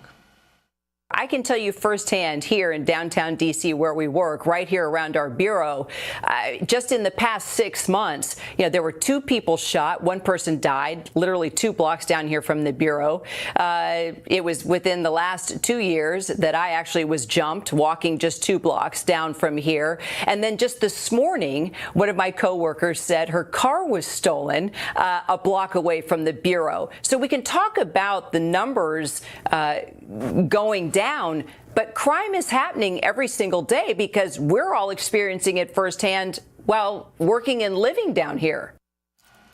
All right. Does that seem like a safe city to you? Is that the best we can do in our nation's capital? And it's not just violent crime. Try walking into a CVS anywhere in D.C. Everything's under lock and key. Cars routinely broken into. Massive theft. Major problem. Look at your screen. Even our friend Sean Duffy, Transportation Secretary of our country, was robbed. A porch pirate stopped by his house. Just stole everything on his front porch. And let's not forget about the homeless crisis in D.C. I've seen it firsthand. And this is before the president was sworn in. Homeless encampments, open-air drug use, public defecation were commonplace, including inside our national parks and monuments and the front lawn of Union Station. There is some good news tonight. According to even fake news CNN, a superhero has come to the rescue. I don't think they meant this as a compliment. Take a look. Donald Trump makes himself Batman, and the nation's capital is Gotham City. The president of the United States has declared himself crime fighter in chief, and he's taking over Washington's police force. It is a move that the D.C. mayor is calling unsettling and unprecedented. Now, Trump is painting it as an emergency, that D.C. is a hellhole. Again, I'm not sure if CNN meant that as an insult, but President Trump most definitely is trying to save D.C., trying to make it more safe, whether woke residents like it or not. Now, first, the president is quickly clearing all homeless encampments across the city. He's giving these individuals 3 options. Take a look. For far too long, these laws have been completely ignored, and the homelessness problem has ravaged the city. So DC Code 22-1307 and DC Municipal Regulation 24-100 give the Metropolitan Police Department the authority to take action when it comes to homeless encampments. So homeless individuals will be given the option to leave their encampment, to be taken to a homeless shelter, to be offered addiction or mental health services, and if they refuse, they will be susceptible to fines or to jail time. Again, these are pre-existing laws that are already on the books. They have not been enforced. President Trump deploying the National Guard, other federal law enforcement, and en masse across the city, especially in vulnerable areas. During last night's operation, 23 suspected criminals were removed from the streets, including someone accused of murder. And this is really just day one. Now, this was the help of Washington, D.C., everything that they've needed in years to come. If they get the courage, the city's residents hopefully will one day thank President Trump. More importantly, lives will be saved. Hey, Sean Hannity. Everybody right now will be on their best behavior in D.C. I'll tell you that much. So Democrats are now facing a blue-collar revolt that could further crush them at the ballot box. The New York Times reports this. These are the voters who should scare Democrats most. They talked to working-class folks, some Biden voters in 2020 who flipped to Trump. They were fed up with the party's obsession with identity politics. One trucker puts it bluntly, quote, "It seemed like they were more concerned with DEI and LGBTQ issues and really just things that didn't pertain to me or concern me at all. They weren't concerned with really kitchen table issues." And after years of loyally backing Democrats, the Teamsters Union reportedly donating to battleground Republicans in the upcoming midterms. Even Bernie's waving the warning flag. And we have got to understand that the Democratic Party, in many, many respects, has turned its back on the working class of this country. And if Democrats want to win elections, they're going to have to stop taking money from billionaires and start responding to the needs of working people. You know, Harold, Bernie actually refused to meet with the Teamsters, which I think shows it's not necessarily about politics, but about power, possibly. And it is this divide between the Democrats and working class voters could get worse if Mamdani wins, because his biggest supporters are affluent white liberals and not the working class. Well, a couple of things. I think we can come to the Mamdani race in one moment. Sanders and Mamdani are one of a kind. They endorse each other, support each other. Elizabeth Warren as well. So they come from a side of the party that believes, or not my side of the party. And Mamdani is actually a socialist. So I don't consider him a Democrat. 2, in my lifetime, there have been 2 major realignments of the political party system. One was in '92 when Bill Clinton won. Democrats had not won in a while.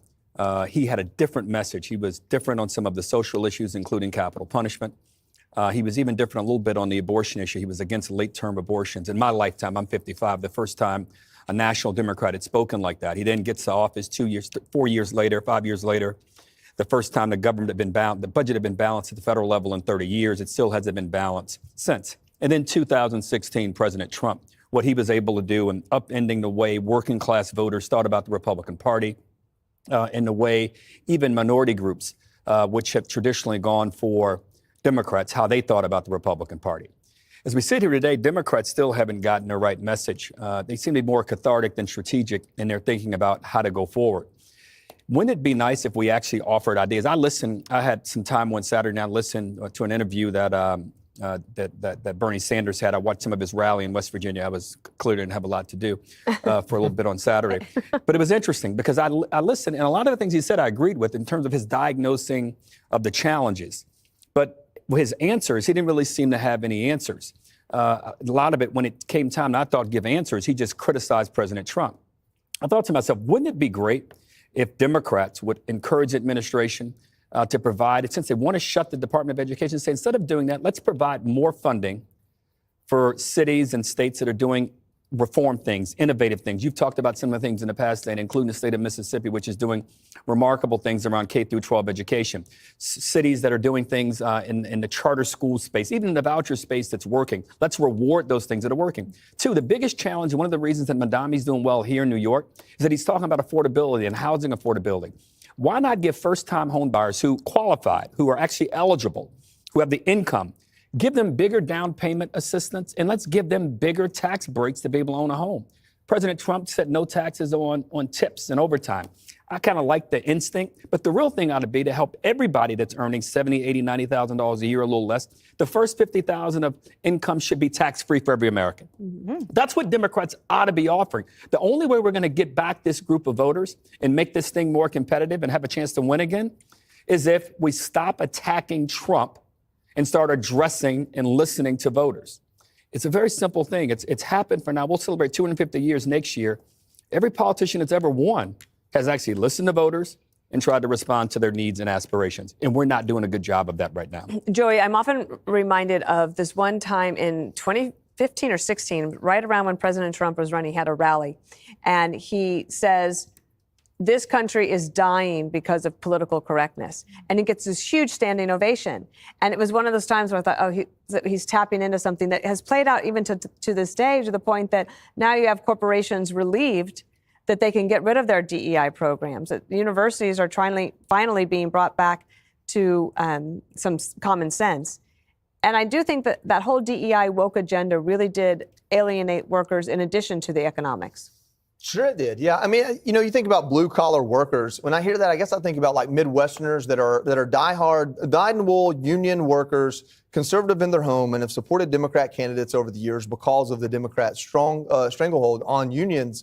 And I think that's one of the places where President Trump has really flipped the script. I mean, when you look at Democrats from policy, not just from the things they say, but from their policy, they've abandoned the assembly line for the disability line. They've abandoned those struggling to get ahead in life for those that are unwilling to get in line to begin with. They've abandoned Americans and imported their own voters. I mean, those are the policies they've supported at least over the last 10 years. What is so ironic about all of this is Democrats still hold on to this idea that you can use your identity to connect to voters. I mean, you look at Scranton Joe, Mondami comes in and he talks about all these things and he doesn't really want you to know too much about his past or how he gets his rent. Donald Trump is a billionaire, Ivy educated from Manhattan, and he connects with people in these small towns, not because he uses his past or his background or his identity, but because he says the things they want to hear and does the things they want done. It really is that simple. It is simple. And I don't know why they won't. Much like Harold, I don't know why Democrats want to take up some of those issues. In the last 4 years, we talked a lot about the Democrats pushing forward on student loan forgiveness and climate change. And those were two main issues, I think, that alienated them from their workers. I'm glad you brought that up, Dana. Oh, thank you. You know why? Because when you say blue collar, we think, who do you mean? It's more about who you aren't. You know, when you look at the Democrat Party, you don't see blue collar. You see the polar opposite, this ghastly experiment of identity extremism, luxury beliefs held together with rage speak and victimhood. Blue collar, it's not non-binary, trans, screaming about, the evils of white privilege and Gaza politics. They aren't blue collar, they're not spending their afternoons on TikTok or smoking weed at the park, demanding others to pay for their college loans. They work for a living. They raise families. When you look at it, I mean, it's funny. That's why the whole union thing seems so glaringly weird. Like, how is the union still there? Why are they still there? There's not a single issue that the Dems champion that resonates with, I'm going to say it, normal people. Party was hijacked by an unhinged, marginal, and mentally ill activist class. Friendless activists who see in their social media footprint power and status, nothing blue collar, nothing real about them. And now you have, I think Trump is somehow approaching the unions in a way that says it's okay to come here. The water's warm. Get away from these weirdos. They're not good for you. They don't care about you. And I've said it a million times, and I think, Harold, one day you're going to agree with me.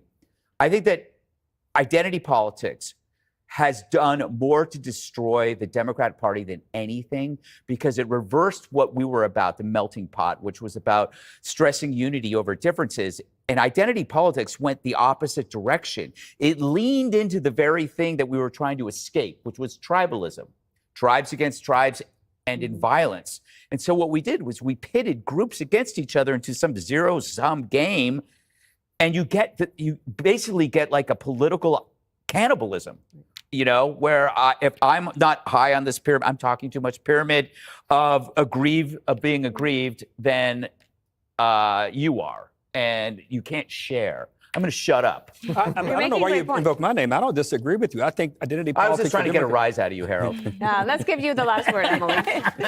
Well, I thought it was so telling. So the Teamsters General President, Sean O'Brien, he said that Bernie Sanders stopped talking to him. And he was being interviewed, and the host was like, well, when did he stop talking to you? And he said, it was when we did not formally endorse the Democrat Party. And it goes back to your earlier question of it is not about politics at all. Because if it was, then Bernie Sanders, presidential candidate, would have sat down and said, why aren't you endorsing me? He cold-shouldered him because he took it personally, and it was about power. And that kind of hubris is what the Democrats have been to the table, which is an expectation. Oh, we are the automatic labor coalition. And the reason that they're so salty and they've taken such offense is because they thought they didn't have to earn it, that they just got it, right? They got those votes. When you look at where their money is going, the Teamsters PAC, the fact that they spread money to the NRCC, individual GOP House candidates across all of these battlefield states, not just white rural areas, but super urban, dense, multi-ethnic areas, and even the Republican Attorneys General Association. So the worst thing the Dems can do right now is get mad that they were broken up with and not listen to the reason why. We'll see what they do. Okay, ahead. All right, here we go. Let's do some Mark Levin. Here we go. Hello, America. I'm Mark Levin, and this is Life, Liberty, and Levin Sunday. Welcome to the program. We have two great guests, Newt Gingrich and Mark Penn. But before we get to our guests, folks, this auto pen issue is much bigger than people realize. You have these people coming and going and pleading the Fifth Amendment or saying that Joe Biden, he was the Einstein of our time and so forth, but you're basically getting stonewalled. We are, the American people. But this issue is so important. I decided to dig into it a little bit more, and people are missing one of the core constitutional problems with using the auto pen. And that is the requirement that the President of the United States be present. What are you talking about, Mark? A President of the United States can have a proxy sign a bill if he's present. He can have the auto pen sign the bill if he's present because of concerns of fraud. This issue of a presidential signature was a big deal at the Constitutional Convention in Philadelphia. Why? Because the President of the United States is the executive branch. So when Congress does all that work and they present a bill to the President, they want to make sure it's the President who's signing it, number one. And number two, it's the President who's authorizing it, number two. Again, this is a big deal. There were times, when we had to actually fly a bill to a president who was overseas because there's requirements in the Constitution, a certain period of time that you have to sign a bill. And they would fly a jet overseas to get the president to sign it. That's how crucial this is. That's how important this is. There's a great piece in the Syracuse University College of Law by Terry Turnipseed in their review. And he says a couple things that are important. But first, I want to cite Article 1, Section 7, Clause 2. Isn't this great stuff? Stay with me. Every bill which shall have passed the House of Representatives and the Senate shall, before it becomes law, be presented to the President of the United States. If he approve, he shall sign it. But if not, he shall return it with its objections to the House in which it shall have originated. If after such reconsideration 2/3 of that House shall agree to pass the bill, it shall be sent together with the objections to the other House, by which it will likewise be recommended, and if approved by 2/3 of the House, it shall become a law. if any bill shall not be returned by the president within 10 days, Sundays excepted, after it shall have been presented to him, the same shall be a law in like manner as if he had signed it, unless the Congress, by their adjournment, prevent its return, in which case it shall not be law. So let's summarize. It thus establishes 3 means by which a bill can become law. Number 1, by the signature of the president. Number 2, by the supermajority of the Congress. Number 3, by the lapse of 10 days, excluding Sundays, from presentment, assuming Congress is in session for the period, absent a veto and absent the signature of the president. Okay? The signature requirement can be understood as a safeguard against the abuse of executive power. James Iredell, leader of the North Carolina Federalists and a future justice of the Supreme Court, explained, the president must be personally responsible for everything. And by the way, personally responsible is in italics and it's in the original. A necessary means of ensuring such accountability was that all important advice and decisions be reduced to writing. Iredell's discussion of the rule of the president's advisors is particularly illuminating in this respect. Quote, the president is not to be assisted by a council, summoned to a jovial dinner perhaps, and giving their opinions according to the nod of the president, but the opinion is to be given with the utmost solemnity, in writing. No after equivocation can explain it away. It must forever after speak for itself and commit the character of the writer in lasting colors either of fame or infamy or neutral significance to future ages as well as the present. He must sign. Note that the writing requirement has 2 attributes. First, it must be public. And second, the writing is imputed to the writer himself, the president. In this matter, Iredell explained, the president who acts should be responsible for his conduct, following advice at his peril, then that there should be a danger of punishing any man for an erroneous opinion which might possibly be sincere. So, if presidential approval alone were enough, I approve it, the president says, this bill from Congress and so forth, to turn a bill into law, it would be sufficient for the president to inform Congress of his consent for the record. The president's signature alone authoritatively communicates his approbation. Thus, it is only by signing a bill that the president can turn it into law. The use of the auto pen to sign a bill outside the presence of the president or the use of a proxy outside the presence of the president is unconstitutional. Now, you don't have to take my word for it. You don't have to take a delegate to the Constitutional Convention's word for it. How about this? When a question has come up to the Office of Legal Counsel, the Constitutional and Legal Brain Trust in the Department of Justice, we not only have 1, 2, 3, 4 opinions to that effect, we have more. We have a Rehnquist letter. We have a Scalia memorandum. We have another memorandum by the Deputy Assistant Attorney General of the Office of Legal Counsel. We have a memorandum by an Attorney General. We have another Rehnquist memorandum. And we have a memorandum on top of that saying what? Multiple prior legal opinions indicating the president could not use a non-presence proxy to sign legislation. That is, whether it's an auto pen or an individual, he must be present to sign legislation if he's not going to sign it himself. This is something that hasn't been discussed anywhere. Now, I don't expect most of the media to discuss it except here because they don't give a damn. But this is a crucial constitutional issue. It always has been. And it was a major issue at the Constitutional Convention. Who signs? What kind of signature? The presence requirement to prevent fraud. This goes back to the statute of frauds. I'm doing this off the top of my head, which I think is from the 1600s. When you sign a contract, typically you have to notarize it and so forth. They want to make sure there's no fraud. Well, same with the president, who is the executive branch. Only he has the power to sign a bill. Or he must be present if there's going to be an auto pen, which obviously didn't have at the founding, but it requires his presentment. Or if he has a proxy. But it even gets worse. Why are we here? I mean, this issue came up here and there in the past.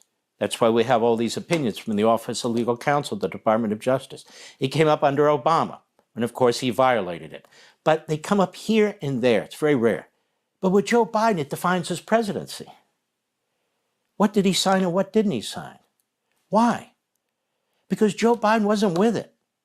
Joe Biden wasn't cognitively with it. And so that's why this is a scandal on top of scandals. And of course, that's why the Democrat Party and their media are trying to ignore it desperately. But understand, if legislation was signed by an auto pen and Joe Biden wasn't present, that's unconstitutional. That's null and void. And there's even more than that. So we've talked about the 25th Amendment. I want to talk about it again. Because guess what? We have members of Biden's cabinet who want to run for president, like Buttigieg. Perhaps his former vice president who ran for president and failed. Maybe she wants to run too, Harris. But they violated their oaths of office. And this needs to be pinned on their shirts if they choose to run again. Because what they did was outrageous. The 25th Amendment, Section 1. In case of the removal of the president from office or his death or his resignation, the vice president shall become president. See, we didn't have any formal succession in the Constitution. This kind of provides at least some when it comes to the president and vice president. I won't bother you with Section 2 because it's not relevant. Section 3, whenever the president transmits to the president pro tem of the Senate, president of the Senate, and the Speaker of the House of Representatives, his written declaration, say Biden did, that he's unable to discharge the powers and duties of his office, and until he transmits to them a written declaration to the contrary, such powers and duties shall be discharged by the vice president as acting president. Now, this has happened. Like when Ronald Reagan had surgery, or some of the others have had surgery, they sign this, they present it to the Senate and the House, president of the Senate, the Speaker of the House, that they've temporarily conferred power on the vice president who becomes acting president, not president, acting president. But Section 4 is where I want to go. Whenever the vice president and majority of either the principal officers of the executive departments or of such other body as Congress may by law provide, the cabinet secretaries, transmit to the president of the Senate, the president pro tem of the Senate, and the Speaker of the House, their written declaration that the president is unable to discharge the powers and duties of his office, the vice president shall immediately assume the powers and duties of the office as acting vice president. Vice president and a majority of the cabinet gets together and says, you know, Joe is not cutting it. We've been in enough meetings with him. We have an obligation. We swore to uphold the Constitution of the United States. We have an obligation to inform the president of the Senate and the Speaker of the House. There it is in the 25th Amendment. He's not cognitively able to do his job. Thereafter, when the president transmits to the president pro tem of the Senate and the Speaker of the House his written declaration that no inability exists, so Biden says, wait a minute, listens to his wife, the good doctor. She says, Joe, this is a coup. You need to write a letter under the 25th Amendment to the president of the Senate, to the Speaker of the House, and you need to tell them, my vice president's wrong, the majority of the cabinet's wrong. I reject what they're saying. He shall resume the powers and duties of his office unless the vice president and majority of either the principal officers of the executive department or of such other bodies Congress may by law provide transmit within 4 days to the president pro tem of the Senate and the Speaker of the House their written declaration that the president is unable to discharge the powers and duties of his office. So Biden, he says, now I am able to do this. Okay, so the vice president and a majority of the cabinet again have the right within 4 days to write the president of the Senate, the Speaker of the House, well, he's wrong. We're right. And under those circumstances, the vice president remains the acting president. Thereupon, Congress shall decide, while this is going on, shall decide the issue, assembling within 48 hours for that purpose, if not in session. If the Congress, within 21 days after receipt of the latter written declaration, again, that last letter, or if Congress is not in session, within 21 days after Congress is required to assemble, determines by 2/3 vote of both houses that the president is unable to discharge the powers and duties of his office, the vice president shall continue to discharge the same as acting president. Otherwise, the president shall resume the powers and duties of his office. So Congress will decide who's right. 2/3 vote of both bodies. Either uphold it, that is the letter that keeps the vice president as the acting president and thereby removes the president of the United States, or it keeps the president as president and no longer is the vice president acting vice president. Well, there we are in the weeds, but that's your Constitution. So what happened here? Nothing. Nothing happened here. Nothing. Not a single cabinet member raised an objection. The vice president never raised an objection, as I said at the time. They've turned the 25th Amendment into a dead amendment. Yes, as it applies to surgeries and temporary situations, or perhaps an assassination or something like that. But when it comes to true disability and inability to do your job, where you're using the auto pen, as an example, or where the American people can see it, where world leaders can see it, where members of the Congress can see it, the media can see it, even though they conceal it. They destroyed the 25th Amendment for very crucial purposes. The main author of the 25th Amendment was a Democrat senator by the name of Birch Bayh out of Indiana. This term inability, he said, the word inability and the word unable, as used in Section 4, refer to an impairment of the president's faculties, mean that he's unable to either make or communicate the decisions as to his own competency to execute the powers and duties of his office. He said, we are questioning the disability of the president, the man who has his finger on the button. The issue needs to be decided immediately. Wow. Let's dig in further. The Fordham Law Review by John D. Feerick. There's a discussion between Birch Bayh, senator from Indiana, and the senator from New York, Robert Kennedy. Is it not true that the inability to which we're referring in the proposed amendment is total inability to exercise the powers and duties of the office? Asked Robert Kennedy. Birch Bayh says the inability that we deal with here is described several times in the amendment. The amendment itself has the inability of the president to perform the powers and duties of his office.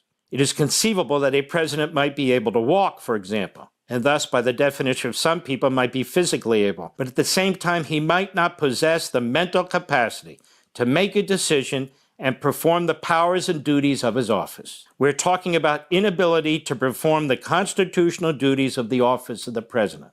Mr. Kennedy. And that has to be total disability to perform the powers and duties of the office? Mr. Bayh, Senator is correct. We are not getting into a position through the pending measure in which when a president makes an unpopular decision, he would immediately be rendered unable to perform the duties of his office. Mr. Kennedy, is it limited to the mental inability to make or communicate his decision regarding his capacity and mental inability to perform the powers and duties prescribed by law? Mr. Bayh, I do not believe that we should limit it to mental disability. It is conceivable that the president might fall into the hands of the enemy, for example.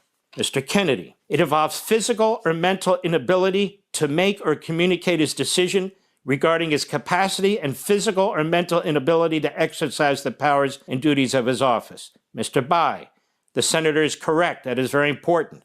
I would refer the senator back to the definition which I read into the record at the time the Senate passed this measure earlier in the year. Mr. Kennedy, it was that definition that I was seeking to reemphasize. May I ask one other question? Is it not true that the inability referred to must be expected to be of a long duration, or at least one whose duration is uncertain and might persist? Mr. Bayh, here again, I think one of the advantages of this particular amendment is the leeway it gives us. We are not talking about the kind of inability in which the president went to the dentist and was under anesthesia. It is not that type of inability we are talking about. But the cabinet, as well as the vice president and Congress, are going to have to judge the severity of the disability and the problems that face our country. Mr. Kennedy, is it not true that what we are talking about here, as far as inability is concerned, is not a brief or temporary inability? Mr. Bayh, we're talking about one that would seriously impair the president's ability to perform the powers and duties of his office. Mr. Kennedy, could a president have such inability for a short period of time? Mr. Bayh, a president who was unconscious for 30 minutes when missiles were flying toward this country might only be disabled temporarily, but it would be of severe consequence when viewed in the light of the problems facing the country. So at that time, even for that short duration, someone would have to make a decision.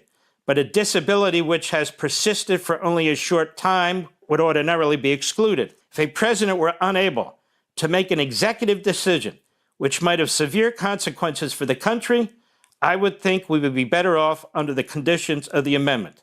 Mr. Kennedy, the senator realizes the complications for the people of this country and the world under those circumstances. Mr. Bayh, I do indeed. I also recognize our difficulty if we had no amendment at all.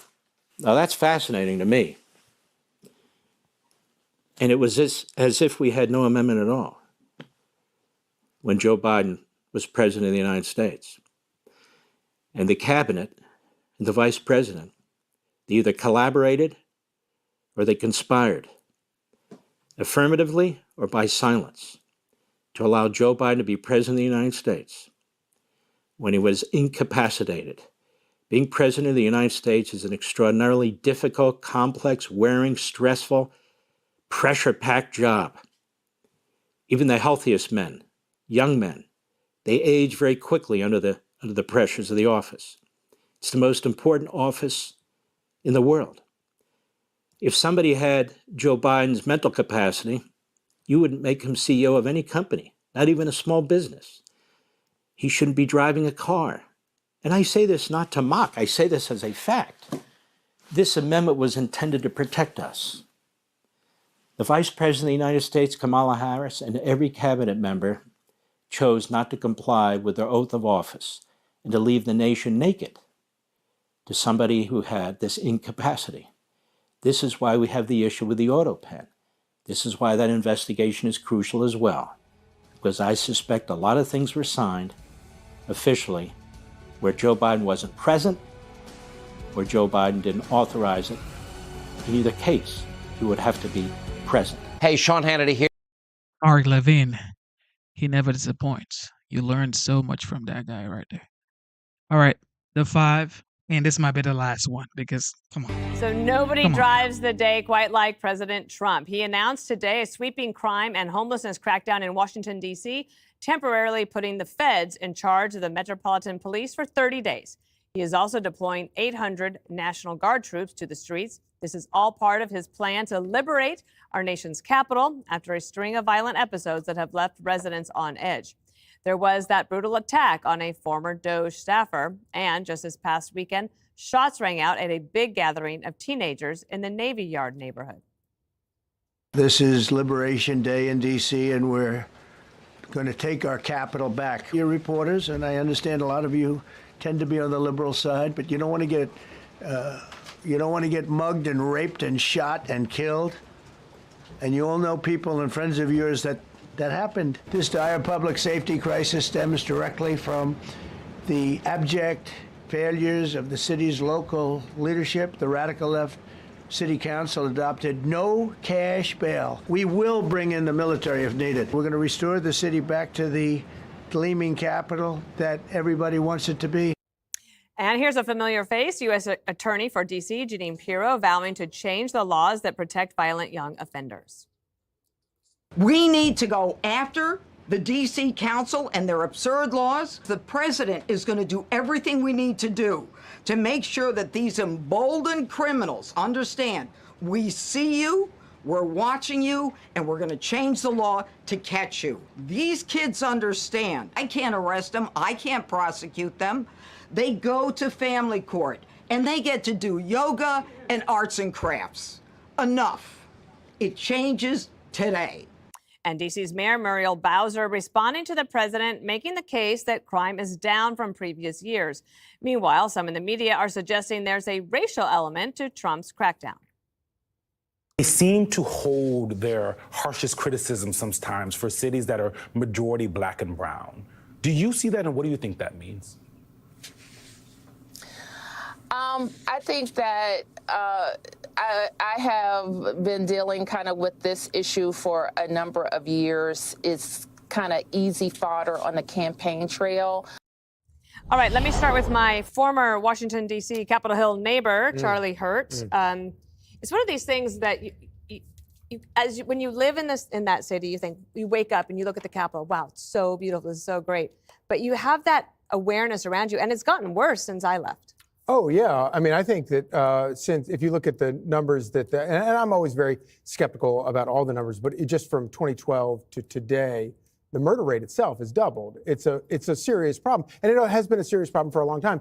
And I think that, and I love, and I agree, nobody can hold people's attention the way Donald Trump does. He used this press briefing to even pitch his new ballroom repeatedly. Yes. He never stopped selling. He keeps talking. He kept shouting out to the reporters in the room, I know you're all liberal, but you want to have a safe city.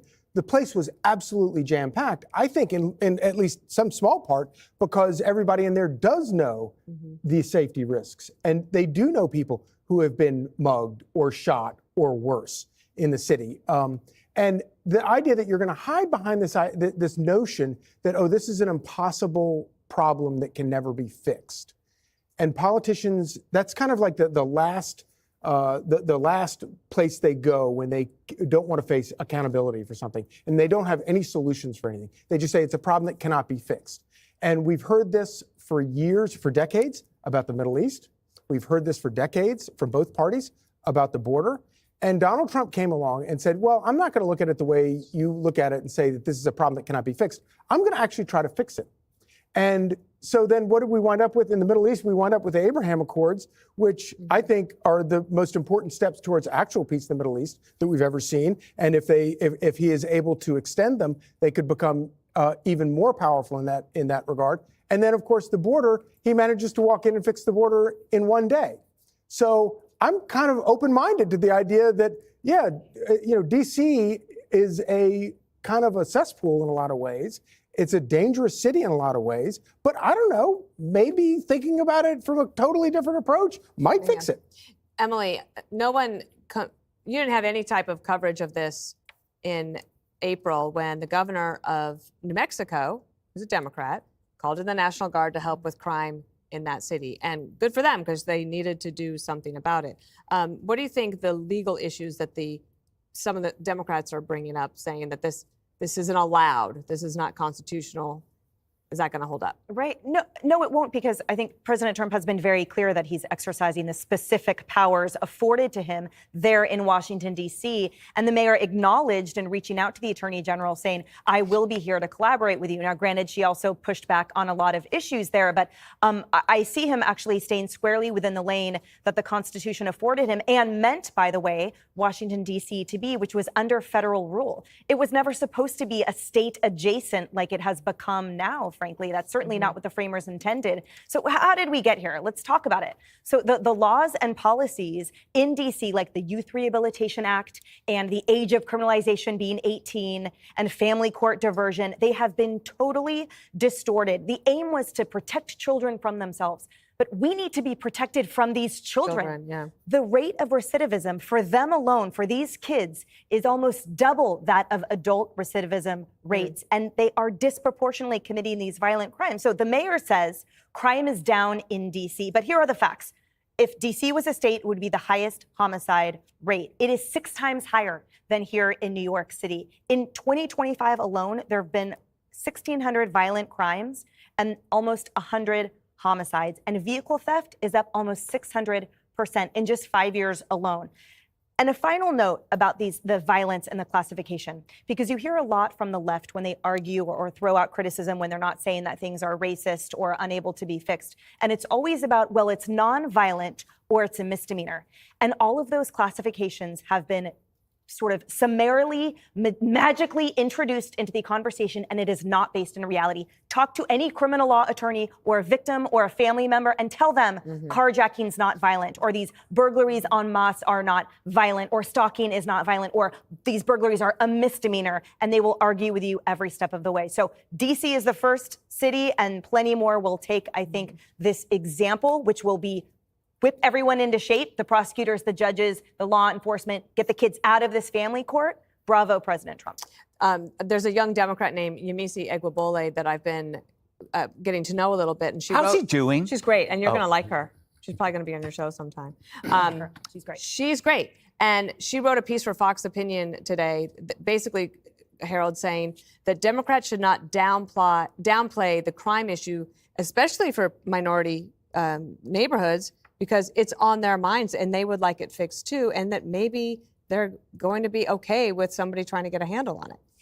Right. So good to be back around the table. I try not to put race in everything. And in this instance here, Greg has said something many, many times before about crime. And we were talking about the border in the context about why does the issue have to be, but you're not at all, Dana, but why do we have to talk about race, whether it's a Democrat or a Republican doing it. No one wants their pocketbook stolen. No one wants their kids attacked. No one wants their sister or mom raped. And no one wants their grandfather shot while trying to go get on a train. I read a little while ago that Union Station in D.C. is a place where some of the National Guard will be deployed first. In some other neighborhoods. I've been in the train station early in the morning there in Union Station, and it's trying to navigate a crazy place as you're walking through there. I can imagine if I had my kids with me during that time. I think Democrats need to understand, and Republicans, but Democrats, just to put the politics on it, when President Trump talked about the border during the campaign, and Democrats, for whatever reason, some of the national Democrats and some big voices in the party, particularly the president and some around him, didn't seem to take that as seriously. That was an issue that hurt us, but more importantly, it was an issue that hurt the country. The crime issue, I heard Kash Patel today say during the press conference, and he was right, that the murder rate has come down. And Mayor Bowser has said the murder rate has come down. But when you live in communities or you live in neighborhoods where crime is taking place, those statistics mean things. But if you're worried about your kids, worried about yourself, worried about your families, you want someone, and you're expecting government to step up to the plate. I'd say one thing to everybody, New Yorkers, people live in Maryland, people live in Colorado, people live in Illinois, Florida, Georgia. We need to end cash bail. This no cash bail thing has not worked. Now, there were many who thought it might work because you're going to let people were going to jail to spend more, they were spending more time waiting for their trial than they were if they got convicted of something. But we're seeing now that the thing doesn't work. There ought to be a bipartisan effort to say, look, let's end it now. Whether you're a Democrat that supported it in the past, it just didn't work. And we ought to be willing to admit that. Any Republican or Democrat has an idea that doesn't work, just admit when it doesn't work. This one has not worked. We should get away from it. Two, our Fox reporter, I can't think of his name, young guy, I see him on Brett Baer's show a lot, and I've seen him on your show in the morning. He asked, I think, the first or second question of President Trump during the press conference. And I think it's a legitimate question. He said, Mr. President, will you be willing to take this to other cities? And the president said, yes. I hope that this template works, that we find a way to take it to Chicago and Baltimore and Memphis and Denver and Atlanta and other places that may need it, where you have communities that are wrecked by crime. And then two, he raised a question, which I'm totally opposed to the legalization of any drugs. And apparently President Trump and his team are looking at reclassifying marijuana. And the reporter asked, how do you reconcile that if people think that could be a gateway to some other things that these kids are doing? And I thought my former seatmate here and my pal here who talked about young people, I wouldn't be surprised if there were not drugs that are a part of that, as well as these young people are holding guns and handling guns and committing crimes with guns. It was interesting. I didn't realize you couldn't prosecute a kid unless they kill somebody with the gun or rape somebody with the gun. If they have a gun or they use it, they don't. It doesn't. That has to change. And I hope that the U.S. attorney there, my friend, is able to change that. And finally, again, I hope that the people who want to inject race in this stuff don't. Crime happens. I don't care whom it happens to. I'm not happy if it happens to a Democrat.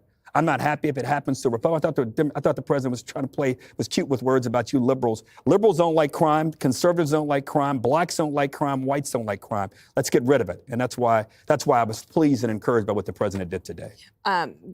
Greg, of course, you're going to comment on whatever you want, but let me set up one thing that occurred to me today. Ooh, exciting. Is that President Trump isn't doing this for himself. Right. So he lives in the White House. He has car service through the Secret Service. He gets to go to Mar-a-Lago. He goes to his place. What's it called? The nice place, Bedminster. And so it's like he's wanting to make the city better for other people. And he's like, OK, well, I have the power to try to help. So he says we might as well give this a shot. Most of the big questions that he addresses are like that. Have you noticed that? Whether it is the border or the Middle East or this, it's like he'll look at war and you'll think, oh, he's so simplistic about saying what a waste. When he looks at war, he says, what a waste. All these people dying. They could be working and making money. That's how he thinks. And he's like, all these people dying, carjacking, that's bad. And all the academics are like, oh, he's so simple. Sorry, dude. He's right. You know what? I used to look at life, Dana, as something that everything would go my way. And when things go wrong, that would be the exception. I realized that it's the opposite, that life is actually a series of inconveniences. And when something goes right, that you should be grateful. That's Trump. You know, if you look at Trump expecting a smooth ride, you're insane, right? But if you accept his brash, confrontational, unpredictable style as the system, when you get these big gifts, whether it is the closed border or the Abraham Accords, you go, wow, that's something else. And you're grateful for it. Trump is the human embodiment of life itself. in that it's challenging, it's unpredictable, it's a bit wild, it could be scary. But when things go right, it's wonderful and it's huge. I wasn't planning on saying that, but you asked me that question. Can I talk about crime? Do whatever you want. All right. The homicide rate is 6 times higher in D.C. than in New York City. It's 18 times higher than Havana. Carjacking is up 547% from 2018 to 2023. The D.C. police commander was suspended for changing crime stats to make it look like they had dropped. They would report something that involved a gun or a knife as a felony assault because the FBI uniform crime system doesn't report felony assaults. This is the nation's capital. This is where a lot of people come because it's our capital. It's like going to Disneyland and their oldest, greatest ride is a bottomless pit with spikes in the bottom. It's like you get there and you go, this is what the country's about. Now, imagine if we didn't care at all. If the adults just went home and got cigarettes or just left home, got cigarettes, didn't come back. That would be racist. But if you decide to stay and save the cities from this progressive ideology that only makes it unlivable for everybody but politicians, then that's racist too. So if you stay and help, it's racist. If you choose to leave, white flight, that's racist too. But why can't you leave if you're not wanted? How was that racist? Turns out that's the Democrat Party. People are leaving that. They're leaving colleges that are anti-Semitic. They're leaving cities that are dangerous. Turns out the intolerant few causes the many to leave. You notice this. No cash bail. You bring that up. You brought this up a lot. Probably, a dozen times in the last 2 years? At least. Everybody agrees. Why doesn't it change? We need to ask, why is no cash bail still around? Who is it profiting? Who is it benefiting if everybody agrees? And why can't we just stop it? There's something going on there. President should executive order that too. Amen. All right. Whoa. Whoa. Fox News alert: President Trump meant what he said to the nation at this hour yesterday. And now it is all happening. Brand new video into Fox News. He took action to crush violent crime to a new level. That goes today with the arrival, as you see in the center of your screen, and this brand new video, National Guard troops arriving to our nation's capital after our commander-in-chief ordered them to stand alongside the city's law enforcement. The District of Columbia's police force is now under federal control. I'm Harris Faulkner. You are in the Faulkner Focus. Defense Secretary Pete Hegseth on the mission. We're going to work right alongside our law enforcement partners as force multipliers. This is what the American people voted for. If our capital city is a mess, if we can't control our capital city, then what does the rest of the country look like? And what signals does the rest of the country take from that? Democrats are shocked over this. D.C.'s police union is backing President Trump. The chairman of that union said, "We stand with the president in recognizing that Washington, D.C. cannot continue on this trajectory. Crime is out of control and our officers are stretched beyond their limits." And keeping the victims of D.C.'s outbreak of violence front and center, the mom of a congressional intern who was killed in crossfire of a drive-by shooting in D.C. Watch. When I heard the news today, and he mentioned my son, not by name, and mentioned the others who have been victims of violent crime, I was so happy. Things will change so other people are safe when they go visit D.C. or work in D.C. President Trump was 100% spot on with what he said. Per usual, Democrats are united against President Trump's actions to fix what the Dems broke. What the president did this morning was political theater. His idea in federalizing the police force of D.C. ignores the reality. They are making dramatic progress in reducing violent crime in D.C. This looks to me like an emergency which is manufactured. This action today is unsettling and unprecedented. Well, the Dems have it right in one way about theater. It's living like a horror film. Justice correspondent David Spunt is in Washington, D.C. So, David, how is all of this laying out this push against the outbreak of violent crime?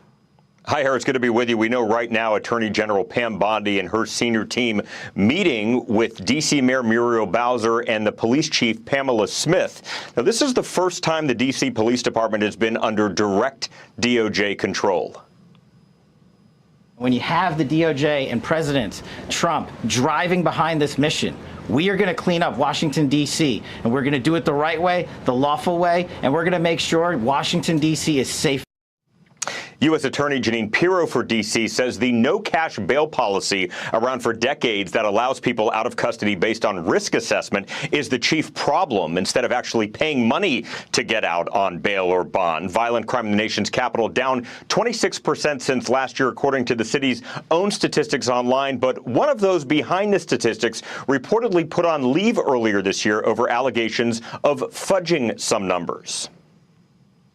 Whether crime is up or down, they want to pat themselves on the back and say, gee, it's great. It's not as bad as it used to be. It is horrific. Harris, according to the D.C. Home Rule Charter, the police department is under DOJ control, but only for 30 days. That could, though, be extended if the Senate and House enact into law a resolution authorizing such an extension. D.C. Muriel Bowser not given a heads up about the move by the Trump administration before the president made the announcement, and said this of people that are concerned about the president's ability to have the police department controlled by the DOJ. If people are concerned about a president's ability to have the MPD police department be responsive to the Department of Justice, the time to address that is when we're talking about statehood for D.C.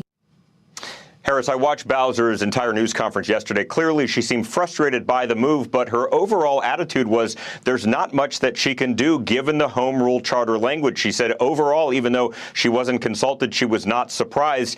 And she said basically there's nothing that she can do because it's written in black and white, Harris. Yeah, it'll be interesting. I mean, I have never interviewed her. I did watch that conference as well as you did. It'll be interesting to see where she falls on things as the president begins to clean it up in her district. I mean, it's hard to talk against success since she's kind of on the fence, it would seem, right now. Good to see you, David. Thank you. Thanks, Phil Holloway, former assistant district attorney, former police officer, also an advisor to the Oconee County, Georgia Sheriff's Department, and Chris Swecker, former assistant FBI director. Gentlemen, it is great to have you both. Look, U.S. Attorney for D.C. Jeanine Pirro said crime is horrific. I said it must feel like the people there are living and starring in a horror film that they want to end. Then you bring in President Trump's idea. Chris, I want to talk to you from the FBI perspective of this kind of support against violent crime. Well, yeah, let's start with the fact that there are parts of D.C. that are an absolute war zone. Now, they can talk about reduced crime, in the last year. I take that with a healthy dose of skepticism, given that we know at least one police commander has been cooking the books. And that's not terribly unusual, unfortunately. Some departments have learned how to game the system. Now, also, you have to look at per capita crime per 100,000 residents versus the raw number of crimes committed. And you also have to look at the fact that the police have been backed off on the streets. They're not, they're not willing to make the arrests in some cases, and witness the police union backing these measures 100%. So you can mark my words, crime will go down with the National Guard out on the street as a visible deterrent, with federal agents out there working next to local police officers. They will get the worst of the worst off the street, and they will deter crime. And you will see crime go down in the next 30 days and the extensions, because mainly they will get the worst of the worst incarcerated with some aggressive prosecution from Jeanine Pirro. And I appreciated the detail and the way that Secretary of Defense Pete Hegseth was talking about the mission, because he said, look, we are force multipliers. So what they're doing is they're coming in and they're just going to do what works with more people. I mean, that can only make things better. Phil, I'm coming right to you. I want to get to this for you to respond to.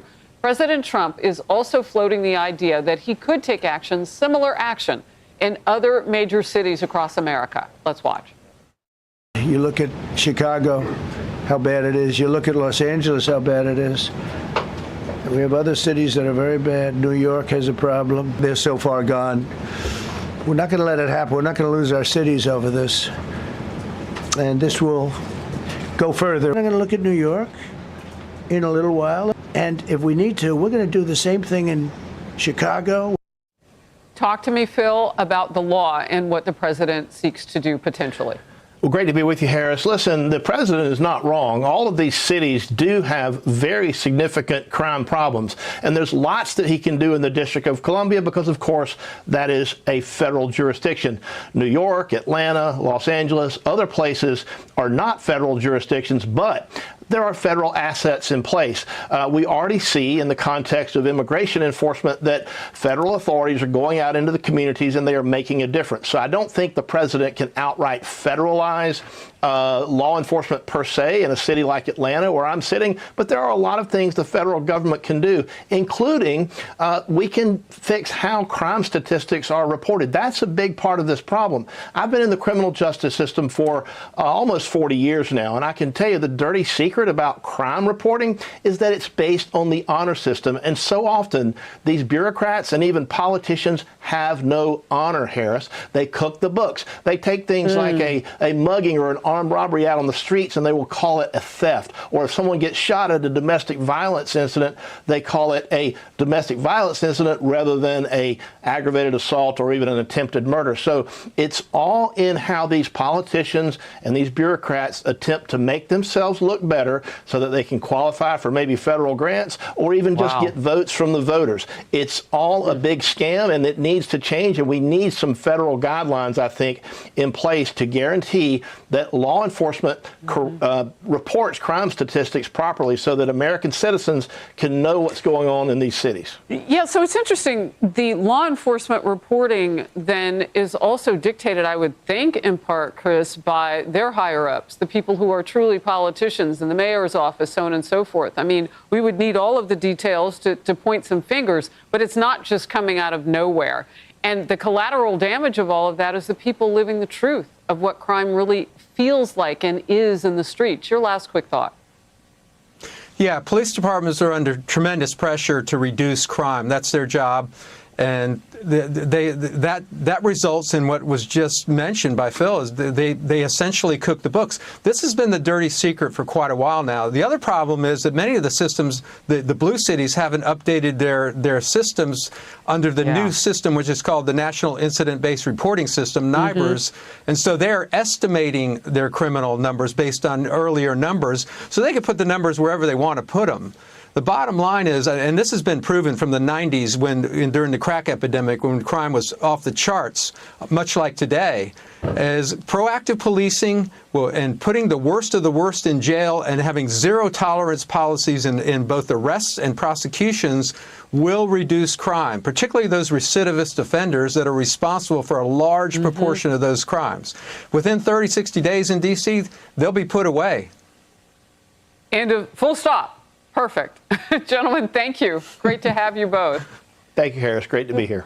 We want to go to breaking news now.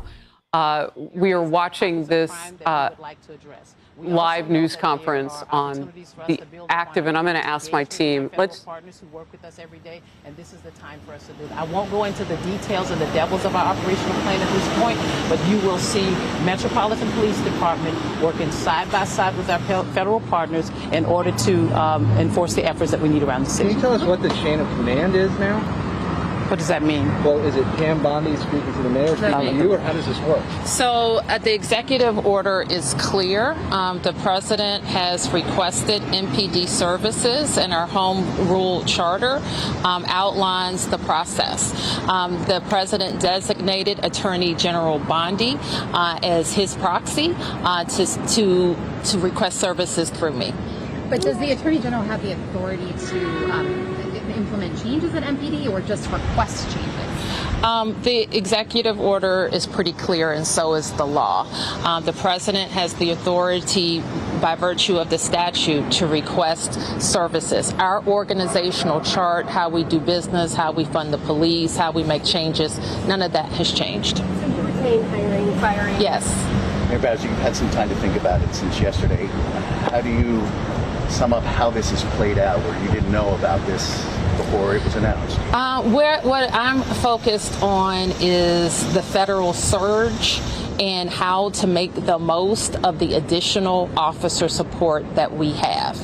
We have the best in the business in MPD and Chief Pamela Smith to lead that effort and to make sure that the men and women who are coming from federal law enforcement are being well used, and that if there's National Guard here, that they're being well used, and all in an effort to drive down crime. So how we got here, or what we think about the circumstances right now, we have more police, and we want to make sure we're using them. Are you concerned at all that some of the police that are out there are FBI agents who are assigned to offices who are now patrolling the streets at night?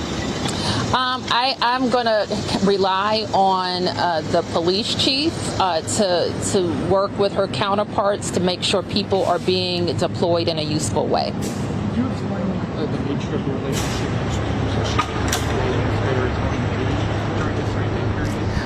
it's going to be, she's going to work hand in hand with the people that the president has designated. Just a couple more. And Chief, we hear in some other jurisdictions, the National Guard are made up primarily of police and law enforcement. Do we know the makeup of the D.C. I wouldn't be able to say that offhand. I think they come from all backgrounds. A lot of law enforcement. There are a number of Metropolitan Police Department and officers from other law enforcement outfits, firefighters, and others who make up our D.C. National Guard, because that's who makes up our city. And does the National Guard have the power to make arrests on a day-to-day basis? How does that work? No, the National Guard is not law enforcement. And so, as the chief said, we regularly, because what we do in our city, work with the National Guard, and we'll do the same, that they will coordinate through the Metropolitan Police Department for any services that they're providing during this time. All right. Thanks, everybody. Thank you. Thank you.